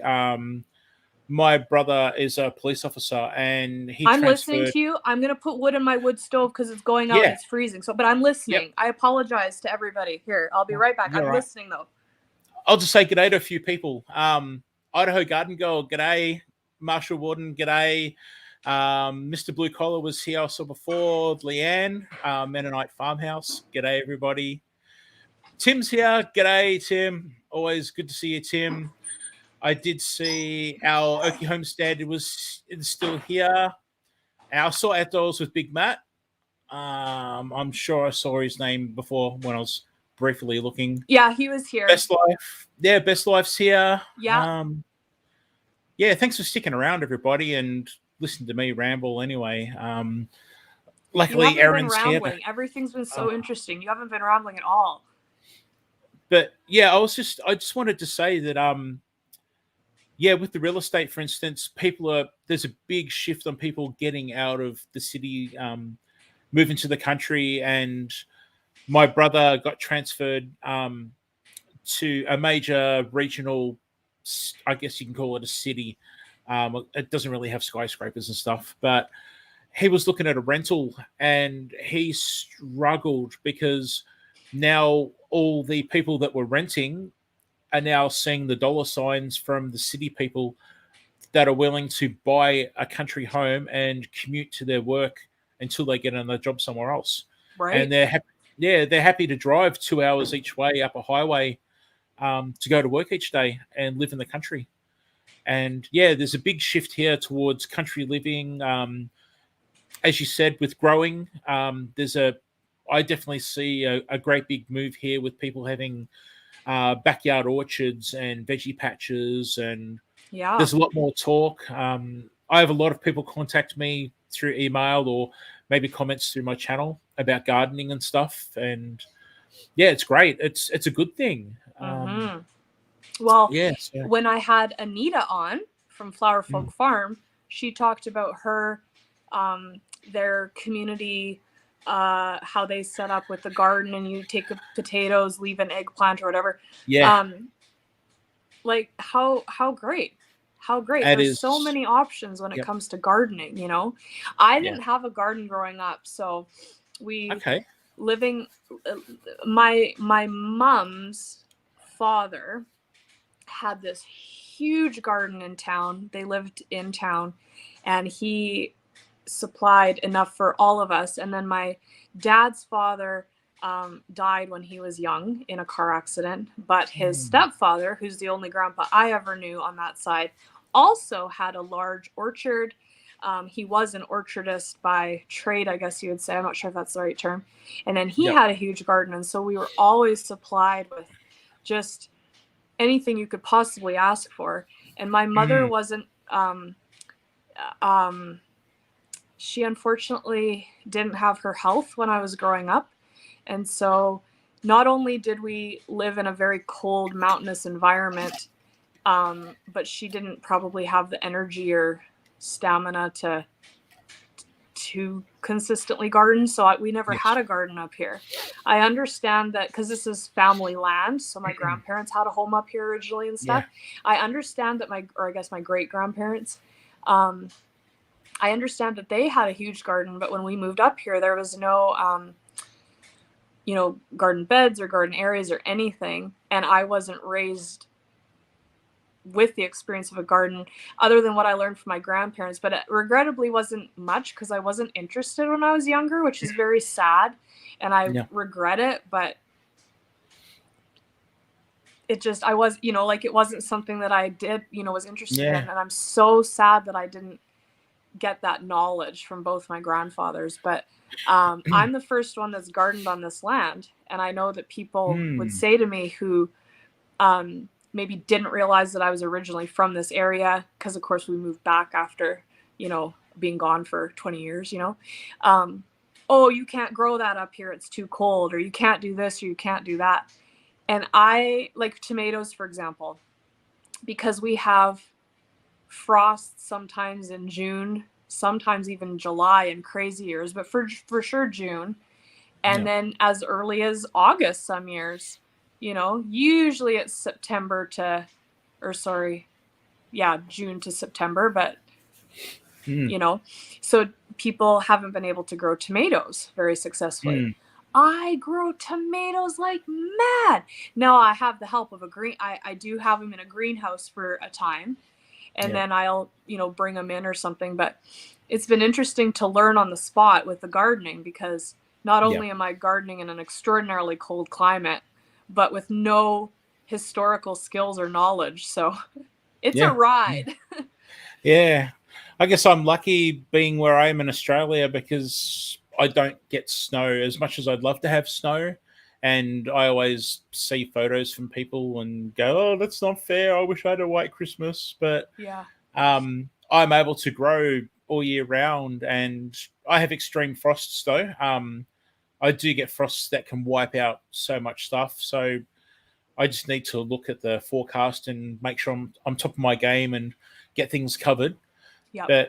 But the weather's so unpredictable now. You used to be able to say, this is my frost start date, this is my frost end date. But that's not happening where I am now. I'm getting them No. so early or late into the seasons and random now. It's crazy. Yeah. Yeah. It's like that too, even with our snow. It's like, you used to know that the snow would be gone, or the snow would come at a certain point, and Yep. who knows? Who knows? I'd love the snow, but it brings so many problems too, though, with being mobile and gardening and yeah. Exactly. Actually, sorry, I would like to know, in regards to the snow, do you need chains on your tires? How does that work? Are the roads Um, slippery? no, so the big transport trucks need chains when they're going up the hills and stuff. So we have studs Okay. on our tires and winter tires. So, Oh, really? um, do you know? I don't mean to like make you sound naive, but do you know what studded tires are? No, but Okay. you're about to tell me. Yeah. So we Yeah. have winter tires, which are, I mean, obviously they're all rubber, but they have different consistencies and soft and hard based on what the seasons are to have more give. And then you inflate them to a lesser degree, so that they have a little bit more give in the cold. And they Okay. have different tire patterns for the winter to wick away snow and ice. And then they have Yep. little studs, which are, if you were to look at the tire, there's all these little random holes, and they put like miniature ice picks, for lack of a better word, like Awesome. little metal, like fangs, Yeah. Okay. and they're just teeny tiny into Yeah. these holes, and so they have like little, they're studs, and it's really hard when you have them on a year that ends up having hardly any snow, because then you're driving on the pavement with them, and of Yeah. course that hurts the pavement and it grinds down the tires. But if you're on Yeah. snow or ice, as you can imagine, they really grip and offer a lot of traction. So Wow.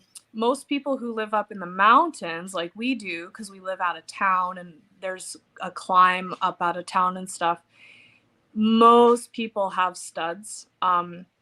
Winter tires with or without studs are mandated here from on the highways, Okay. through Wow. October through March. But if you're in the city,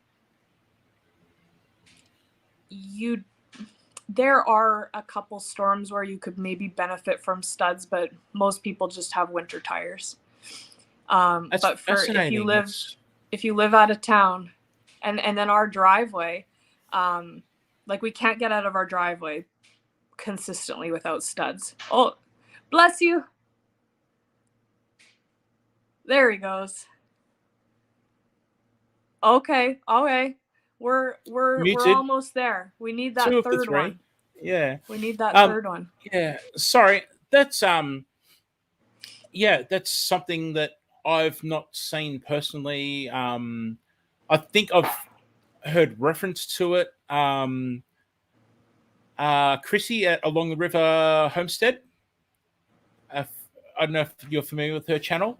Yep, yep, for sure. Her husband, they have an auto shop, and Chrissy's mentioned winter tires and stuff before, and I've assumed that people must come in and get tires with a different tread or something. But Yeah, yeah, yeah, I never thought about the spikes being embedded in the tires. That's yeah, yeah. yeah. It's quite good. Marshall wants to know how much snow we have. We have about 1.5 feet on the ground right now, I would say, at our house. depends where you are. Down by the cows, we probably have 2 feet of snow right now. By the end of the week, not by the end of the week, by the end of the winter, there'll be parts that are up kind of halfway to your hip. Yeah. Very cool. Yeah, that's really cool. Thanks for enlightening me about those tires, because I've not actually. After this, I'm going to go jump on the Googles and have a look at some photos, because there's all cool. sorts of different tread patterns, and there's been one year we couldn't make it up our driveway and kind of slipped off the edge a little bit, but we didn't have studs that year, because I was like, no, we always need to get studs. I'm going to paste the link for people who would like to ask you a question or come up with us before we start to wrap up for the evening. So I'm just going to, on my other computer over here, which is why I'm looking to the side, get that link and stuff. Cool. But this has been really fun.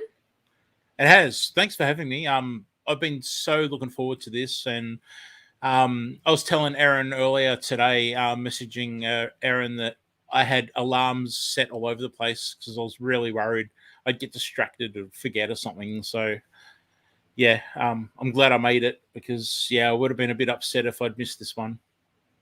Well, Mr. Blue Collar Homestead, the allergies, it's just, as much as I love living here, it's just something I have to deal with because of the native grasses and trees. And I guess even my corn, I've got a couple of mini cornfields going with the wind. So I guess the corn's blowing the little, whatever it is, the pollen or whatever around at the moment. Gets you going, I've posted the link if anybody wants to join us, or if you have a question for me or Daz and you just want to hit it in the chat, feel free to do that. Thanks for being patient with us as we just kind of chit-chatted and kept things going in real time. I appreciate the patience, and I know some people have stepped off, but if you have a question or want to come up with us, there's the link. Well, so speaking of forgetting, I had a very unfortunate incident at work this week where and it kind of set me off for a not pleasant week, but I had a very important meeting with a director and a surgeon and myself to discuss something that was quite important. And I knew about the meeting and I was planning to attend the meeting. Of course, it was a very important meeting that we had all worked very hard to schedule in a way that would accommodate all of us, which, as you can imagine, is difficult. People are busy. And anyways, I forgot about the meeting. And as you can imagine, that was not good. And so, yes, it is not good to me. If you would have missed this, it wouldn't have been a big deal like that was. But obviously glad that you came to join me today. Tim says there's no need for studded tires when we lived by Chicago and it snows and traffic is so bad you can't go fast enough to crash and cars run out of gas in traffic, making it even worse. Woo! That's a whole other story. Yeah, traffic and weather is not, that's never fun either. Yeah. There's a question there from Auslander Info. Oh, did I miss one? Oh, yeah, the question is... Oh, yes, I see it. VB, all the fancy stuff. I'm going to let everyone in the country down, but none. I don't drink beer. Sorry. I just can't stand beer. I want to, but I just can't stand the taste of beer, unfortunately. I haven't said that. I'll cook with it. I'm sure everyone's familiar with the can of beer in the butt of the chicken, and you roast the chicken with the can of beer. Yeah. Love that. You love that, yeah. And I like beer on, I like a good stout on, say, steak. And but I just can't drink the stuff. So yeah, unfortunately, I'm not that part of, the image of the Aussie guy with the beer, the stubby, or we have little bottles of beer here. We call them stubbies. Yeah. Um, Not a yeah, stubby guy. yeah, not a stubby guy, not a tinny guy. We call cans tinnies as well. Cans of Okay. beer a tinny. Yeah, so yeah, neither unfortunately. I I don't don't drink. really. I don't drink beer either. Yeah, I don't really I drink. don't for other reasons, but Yep. yeah.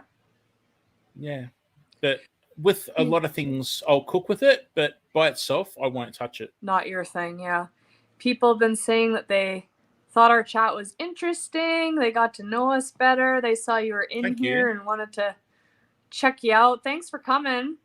Yeah, Appreciate everybody being here, and particularly the people that maybe aren't familiar with my channel and but are familiar with Daz and headed over here to support. Sure appreciate you coming. Leanne doesn't like beer either. yeah. In the best life, Best Life says about once a year I have a beer to remember how bad it tastes. best life's been here for quite a while actually. So thanks, mate. Tim says instead of beer can chicken, try a can of Country Time lemonade. Are you being serious? Is that a thing? Or is he joking? I don't know what I assume it's lemonade, and what is it? So it would be is like it, lemon chicken. yeah. So is it the lemonade? Is it a Do you have Country Time lemonade over there, Daz? It's a brand no, over here. Yeah, no. so it's a So brand. There's like pink lemonade or yellow lemonade. It comes in a can or a bottle. Yeah, it's does just it a have brand of lemonade. Yeah. more of a lemon flavor though? Because obviously, I want to see what he says. I want to know if he's joking. Auslander Info says, okay, you're allowed one get out of jail card. Aussie rules or that English rugby stuff. oh man, I'll tell you what, Auslander Info, you're not gonna like me. I can't see you looking at my channel anytime soon because Oh, you're losing friends. I can't stand. Yeah, I can't stand Aussie rules. But I do watch the rugby league and I follow the Melbourne Storm, and I also follow the Cronulla Sharks from when I was a kid when I was living in New South Wales. So yeah, I'm not doing well with Auslander Info. You I'm are 0 sorry. for 2, my friend. I 0 know. for 2. Oh man. Tiny Tim Posey. Truly love this chat. I could go on for hours. Thanks, Tim. It's fun when you have somebody who you can chat with, and it's so, you know how some interviews are like, I didn't think it was going to be like this with you. I knew it wasn't, but just know how you're chatting with certain people and it's like Yeah. it's like you're not feeling it and it just feels hard. I Yeah. knew it wouldn't be like that with us, but Yeah. that's the worst, you know. He means it, Tim. He says try it. Yes, he means it. Try it. Okay, Country Time lemonade. Yeah, okay. Okay. Yeah, okay. why not? Yeah. I forgot what I was going to say. I was going to say something. I went totally blank. I'm sorry. If you think of it. I'm sorry if I interrupted you. No, I was looking at chat and I've just gone. I do it all the time, so it's no surprise. But yeah, that's right. Auslander Info. Variety is the spice of life. That's for sure. He's laughing at you, by the way. Yeah. But look, Leanne, Mennonite Farmhouse. Aaron and I, be fully transparent here. Aaron and I do chat away from YouTube often, and yeah, so it's not. How do I say it? Yeah, I mean we're definitely friends. Like we're not just YouTube. Like we keep in touch. So yeah, this was strangers. An easy chat for us. Yeah. Yeah. Yeah. Oh man, I'm trying to think.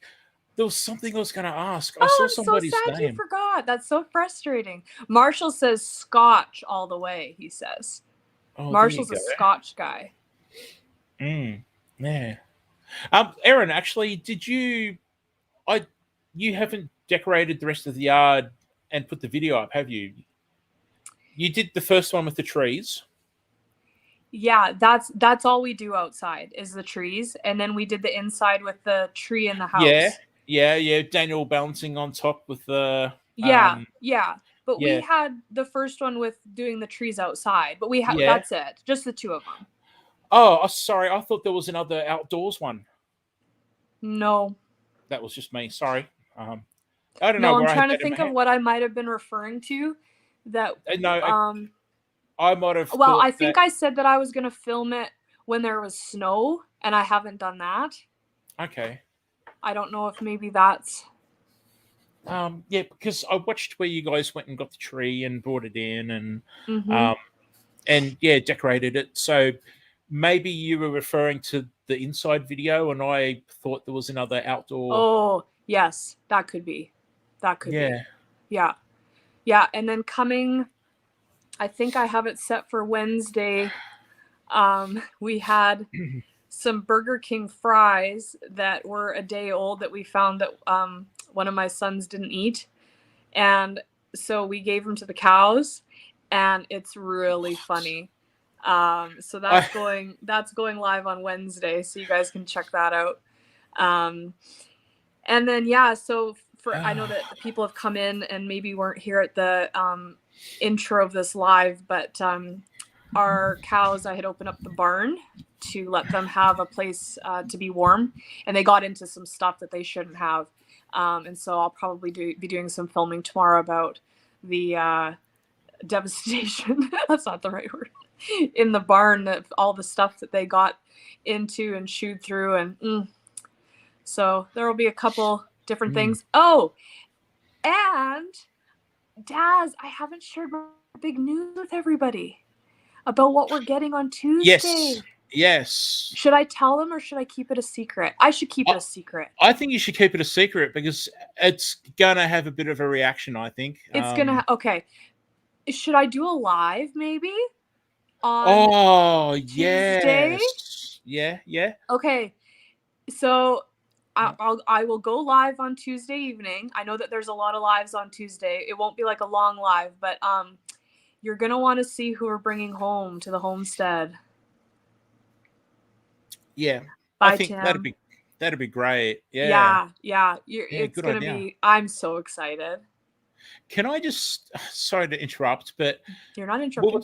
we're talking about the Christmas video, the Christmas trees, decorating the tree, and everything. And you immediately, this is just my head for some reason, you immediately went into, we had these Burger King fries that are a day old and they've all dried out. I was seriously waiting for you to say, and we hung them on the tree and it looks so cool. Can you imagine? I They're don't like, know why. she is resourceful, I guess. No. I was honestly expecting you to say that, and I was going to say, That's well, funny. you know what? You do that. That's cool. String them up like popcorn, little cranberry, little fry. Wow. You could maybe do, say, ketchup on one, mustard on the next, and get a bit of color happening. There you go. Yeah. That's funny. Leanne says, is Aaron getting a freeze dryer for Daz? Yes, she is. Yep, that's right, Aaron. Yep. The Don't forget $8,000 freeze dryer. Plus postage.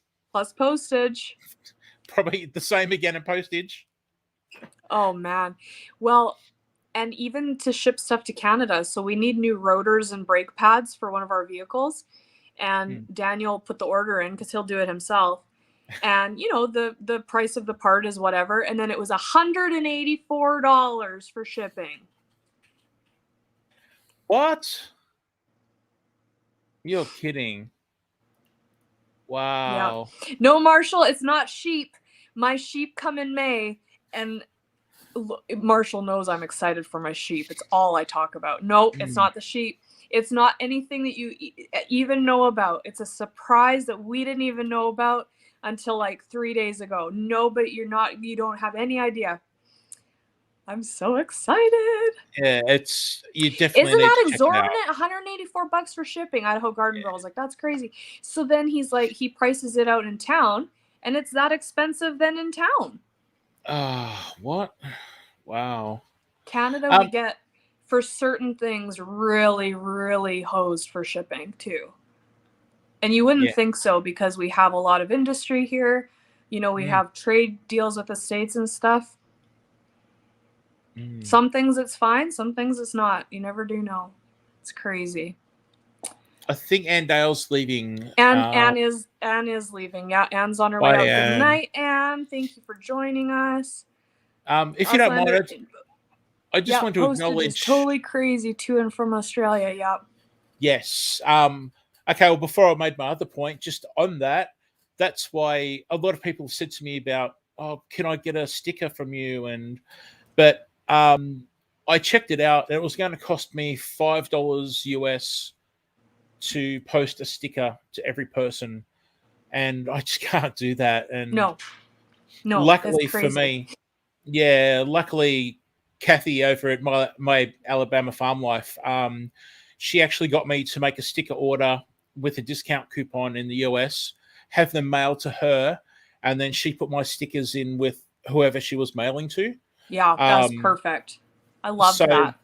yeah, so and she quite nicely asked me if there was people that I would like some sent to as well, because to be fair, Kathy's got her own list of people. She can't be mailing to strangers, and Right. but what an awesome gesture. I mean, I was So so great. thankful. Yeah. So Um, great. but I just wanted to go back to Tim and say, Tim, honestly, mate, I would love to see you on camera, and I get the whole nerves thing. Believe me. My live stream yesterday, some of you would have seen that I had Lisa from Yogi Hollow Farm on the panel with me from the start. And that was purely me asking Lisa beforehand if she could just keep me company on the screen because I was so nervous. So, you know what, Tim, just when you're ready, mate, give it a go. Yeah. And I don't like to push people either, like yeah, for people to either come up on my live or to do a live on their channel. It's I like, for people on my channel, on my live, like I like to give the option, but you have to do what's comfortable for you, so yeah. But when you're ready, mate, when you're ready. and if you ever need someone as a comfort blanket, like I asked Lisa to be, I'm happy to work with you, mate, and help you out. And right hand man. yeah, I'll post yeah, the link in case there's anyone in here that does want to come up. I don't know how I do it sometimes, but as I've said, and everyone in this community says, we do have an awesome community, supportive community, and so many of you people out there have helped me move on with my life and just get it a little bit better than it has been. So yeah, we're all here to help, mate. Okay, there you go. Sorry, I was just reading Tim's comment as I was talking, and yeah, we're all here for each other, mate, and the support is awesome. So, in your own time, when you're ready and you need help, not just me, there's going to be a lot of people out there that'll be wanting to help out. Yeah, there's a lot of people, and just to share a little bit about me and where I've been at this week, and Daz knows about this because he's actually been there for me this week. But I think I've talked about it in other lives, but I struggle with anxiety, and I have quite a disorder that can get quite debilitating at times. And, people sometimes are surprised by that because I'm quite high functioning, but then sometimes I'm not high functioning. And I do okay on camera, like on YouTube. I don't have a problem that way, but I have a problem where I'll just be living my life and then I just get like I can't cope with life. Like and it won't even be anything. Like sometimes I'm alone in my house and the kids are at school and I'm not stressed and there's nothing going on, and I'll be worked up, or I get highly irritable, or I worry incessantly and in a debilitating way about stuff that either is beyond my control, or situations like, so when I missed that meeting at work, I spiraled into a really bad place where I normally engage with friends on phone or text or on Instagram chat, or we have a group on Instagram and YouTube that are kind of friendly with each other, and normally I like to read what everyone's been up to and offer support or engage in the conversation. And just the thought of even looking at the message train was like making me and I couldn't. And I said to everybody, I'm so sorry, I want to be here, but I'm just not going to be, you're not going to see me for a couple days. I might look and read stuff, but like, I'm not going to be responding, because I just couldn't, you know? And so I think I used to think that there was nothing wrong with me, or I used to think, until it started affecting my relationships, where I was being so irritable with Daniel, or I would completely tear a strip up and down off my parents, or the kids. And I said to Daniel at one point, I don't want to be known as, like, I don't want my kids to remember me as being an angry mom, because I feel like at my truest self, I'm happy and go lucky and patient and fun. And that's who I feel like I am. But when I get like that, I'm not. Yeah. You know? And I used to think that, well, you don't talk about it because, you know, people will judge you, or you can't be successful in your career, or you can't, you know, people will think you're a certain way as a parent, or, you know what I mean? And now I talk about it a lot more, maybe not about the details of it necessarily, but because, you know, like, there's so many people here in the chat as I'm reading, Leanne, Tim, you know, all these people who, you know, we're all experiencing things, you know, and just know that all of us who are part, I'll make it about YouTube now. All of us on this YouTube community that I am familiar with and that I support, I have never felt anything but acceptance and support from. And however you have to be on your channel, or if you don't have a channel and you're just watching as a, you know, as a supporter, you know, just be yourself and acknowledge that what you're feeling or what you can do on any given day is where you're at, you know, and there's no shame in that. And we're all there. And if and when the time comes that you want to try something on YouTube, you know, we're here for you. Yeah. Awesome, you know? Aaron. Yeah. Yeah. No, it's great. It's yeah, for me, it was a game changer. Starting my channel and meeting everyone, and yeah, YouTube it's like therapy at times. It's good. It's yeah, just to be able to share with people that can relate and stuff like that is awesome. And either in a chat like this or behind the scenes through private messaging or email or whatever. And yeah, it's great. And I can't thank everyone enough. And yeah, I was only saying to some people in a group message yesterday that their impact on me has helped me to keep on going with my channel and reach milestones, and they helped me reach those milestones. And also on the personal side of it, I'm more interactive with my family now, and I've taken ownership of, like, it's, I don't know, it sounds strange, but I've taken ownership of the washing. Like, there's 9 people in this house, and as I said in the message, in Australia, kids have school uniforms, and I go through a lot of washing.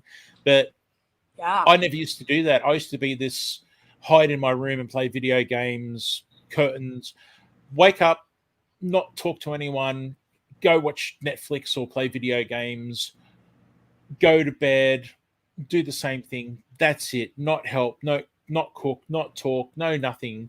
I was like, I don't know, it was like I was a renter in my own home to my family, like a boarder or something.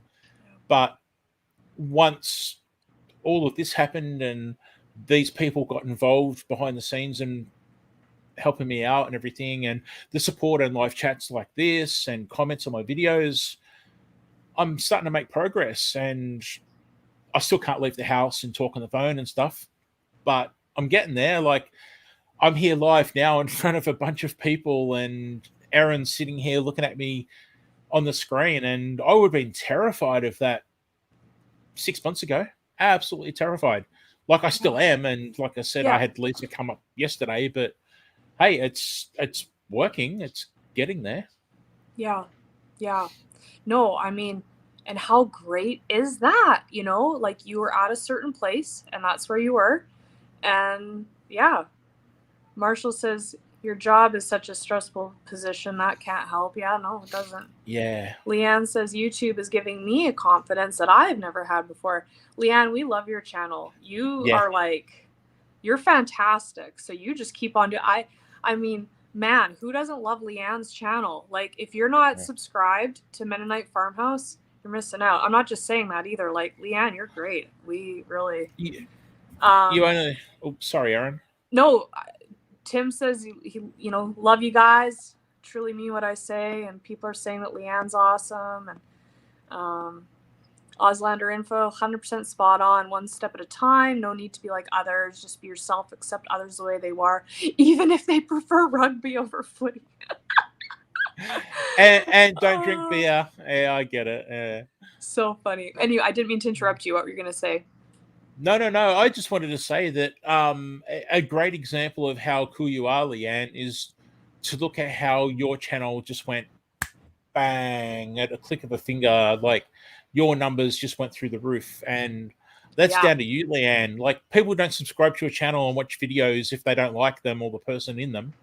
Totally. So yeah, and for whoever goes to Leanne's channel and sees like the big numbers and stuff like that, go back and have a look at when Leanne's first videos came out. She hasn't been doing it that long, guys. Yeah. So yeah, thanks, Leanne, for being you, and you know how I feel. And I think part of the reason, in addition to the obvious of people liking her videos, is she's so supportive. I mean, look, she's in our chat. You know, she's engaging. Absolutely. You know, like she's just such a like she's so real and she's so supportive. Like it's so cool. She hit 1,800 subs today. That's crazy. Yeah. That's crazy. Oh, I don't want to make you cry, but well, you know, I mean, you know my rants about how I'm obsessed with people being genuine, and I don't do sub for sub. I don't, you know, if I subscribe to you, I'm going to watch your stuff and I'm going to be there. Yeah. And if I don't feel like I can offer that, or I'm not that interested or whatever, I'm not going to go through the pretense of, you know, wasting my time and your time, you know? So I like making, relationships with people. I wish I could watch every video.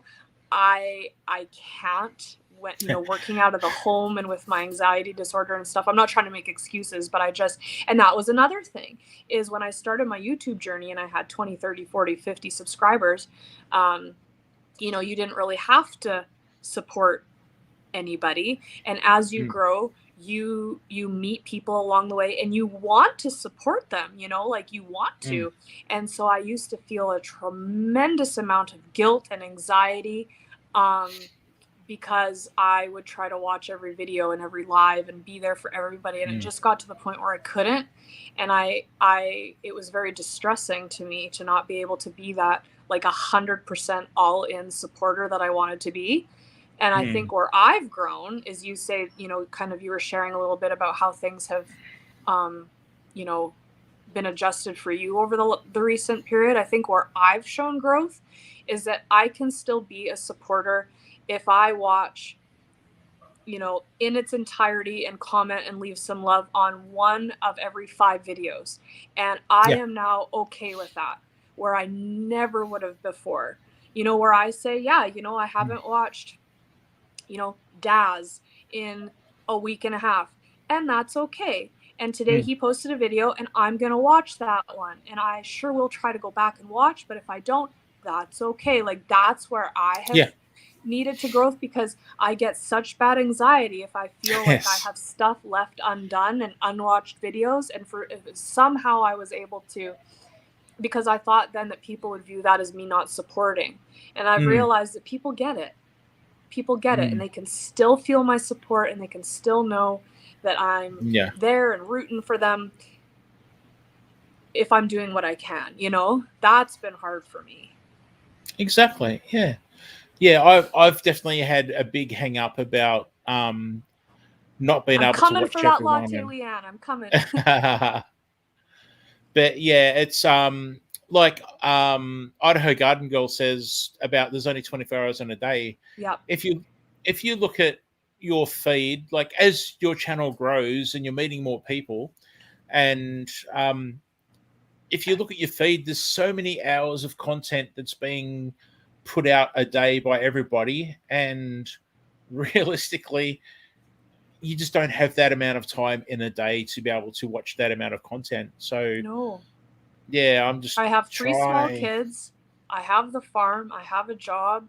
Yeah. You know, you can only do so much. Well, especially this community too. Well, like we're not a video game community where everyone sits around and is a gamer and our life is video games. We're talking about people that have farms or houses with gardens and mums, dads, you name it. There's this community is full of people that work, and whether it's a career or at home or both, you name it. So Yep. yeah, it's a bit unfair sometimes when I don't know about you guys, but I get the occasional comment like, I haven't seen you in a while, or, but you haven't watched one of my videos, but I'm sorry, but there's only so many hours in a day, everybody, and we're trying. We all are. Yep. Yep. Yeah. And I'm finding that the people who I've been so blessed to have supporting me get it, and Yeah. I feel that all the people that I support get it, so that's been a really rewarding feeling to be able to, I think that sometimes we're our own worst enemy. I know I am. Like, I get things in my head that people aren't even thinking, like I'm like, oh, I missed a video. Like, people like, but I never mind that I watched 8 out of the 10 the before that. You know what I mean? Like, half of the time nobody's thinking what I'm thinking. It's me. I'm the only one thinking it.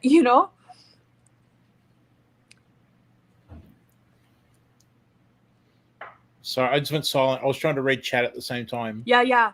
But yeah, you're absolutely right. It's sorry, I just went. Oh No, I'm reading them too.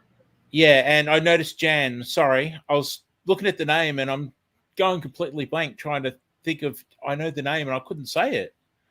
Jan, I have the funniest story about you. This is a true story about Jan today, okay, you guys?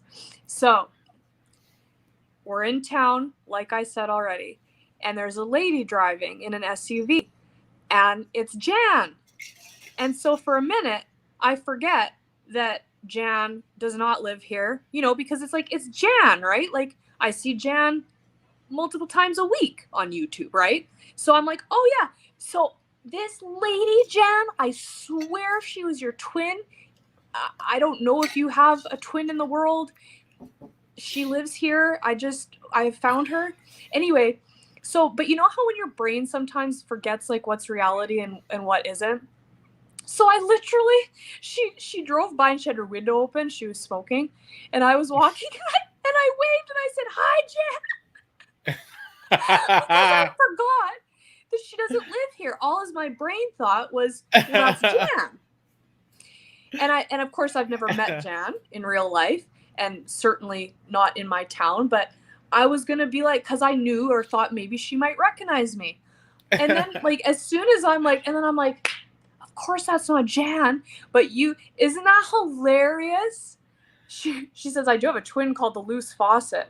Oh yeah. Man. Yeah. I had to chuckle, and my son's like, who's Jan? And I'm like, not that lady. Like, oh man, it was your twin. And I had to laugh. And I didn't know if you would be here tonight, so I was gonna see if you came into the chat tonight to tell you. Otherwise, I was gonna comment on one of your next videos. But I saw Jan today, you guys, and I waved at her and I yelled, "Hi, Jan." Now, the only thing to beat that story is if you thought you saw the loose faucets twin driving through town with the hat and everything. There you go. Now that would have been something. Isn't that funny? Oh, I had a giggle.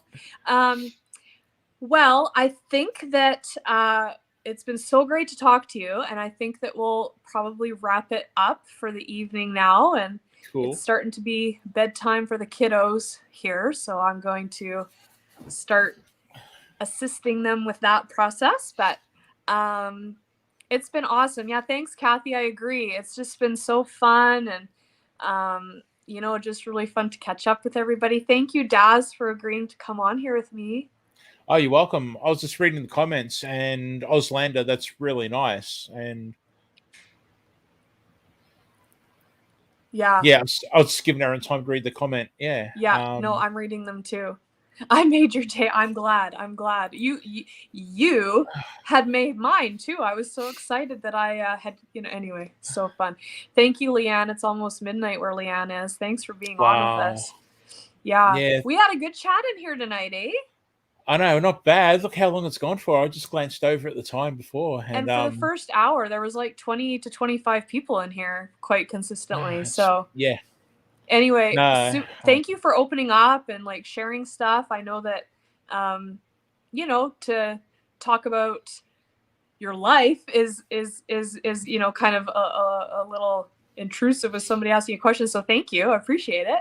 No, that was cool. It's pretty much, I've talked to a few people either on my own live streams or whatever, but not really talked about some of that stuff. So that was really cool to go back and think about some of the things that I've lived and experienced and how it's affected me later on, and in a good way.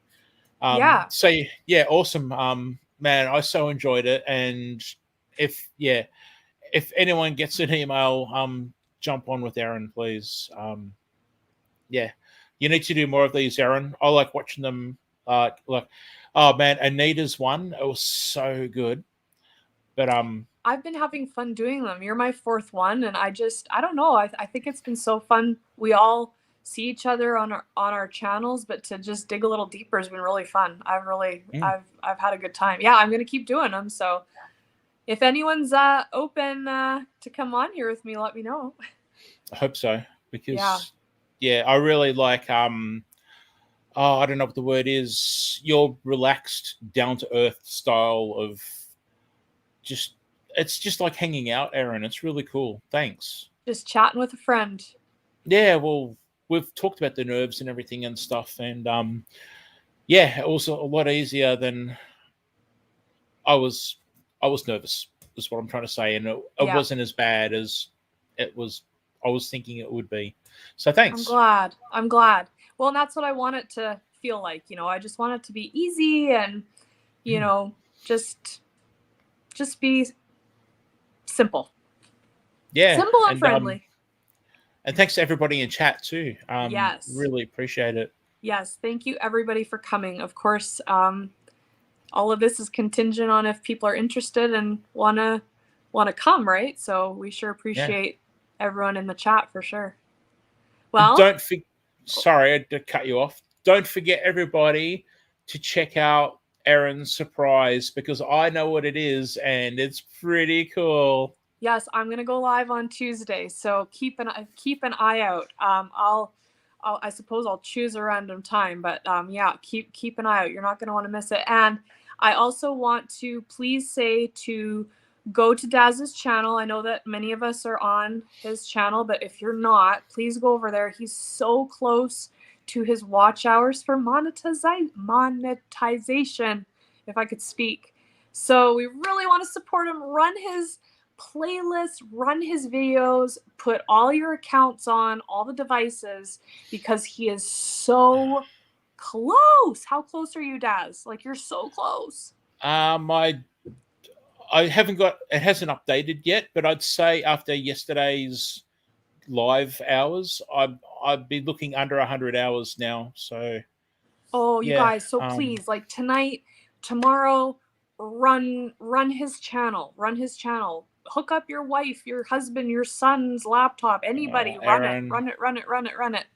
Can I just publicly thank Leanne at Mennonite Farmhouse, because Leanne, like, I need to thank a lot of people, but I really do need to point out that Leanne has been running every single video of mine for a very long time. She says, I do. She says, yeah, and I'll get a comment on a video every few days, like, I'm here, I was here, and like she genuinely is playing videos So nonstop great. for so long now. It's just yeah, so I wanted to thank Leanne because of the effort, but please thank you everybody too, because this didn't happen with just me or telling the kids to watch a video who don't. Of course. No, you have a lot of huge supporters. Jan says she's going to run your channel tonight, and Auslander Info is going to be running on the browser. So we're going to get you there. We're going to get you there. Thank you, everybody, for agreeing to do this, because we love our dads. We want them to get money. Just say good day to Jan for me next time you're down the street, Aaron. Yeah. Jan, coffee tomorrow. Meet you downtown. Yeah. So funny. Okay, I'm going to wrap it up here. Good night to everybody in the chat, and good night to you, my friend. Thanks, Aaron. Thank you so much. And I'll it was see you guys on Tuesday for the surprise. You're just gonna freak out. Be there. It's awesome. Okay. Have a good night, everyone. Bye.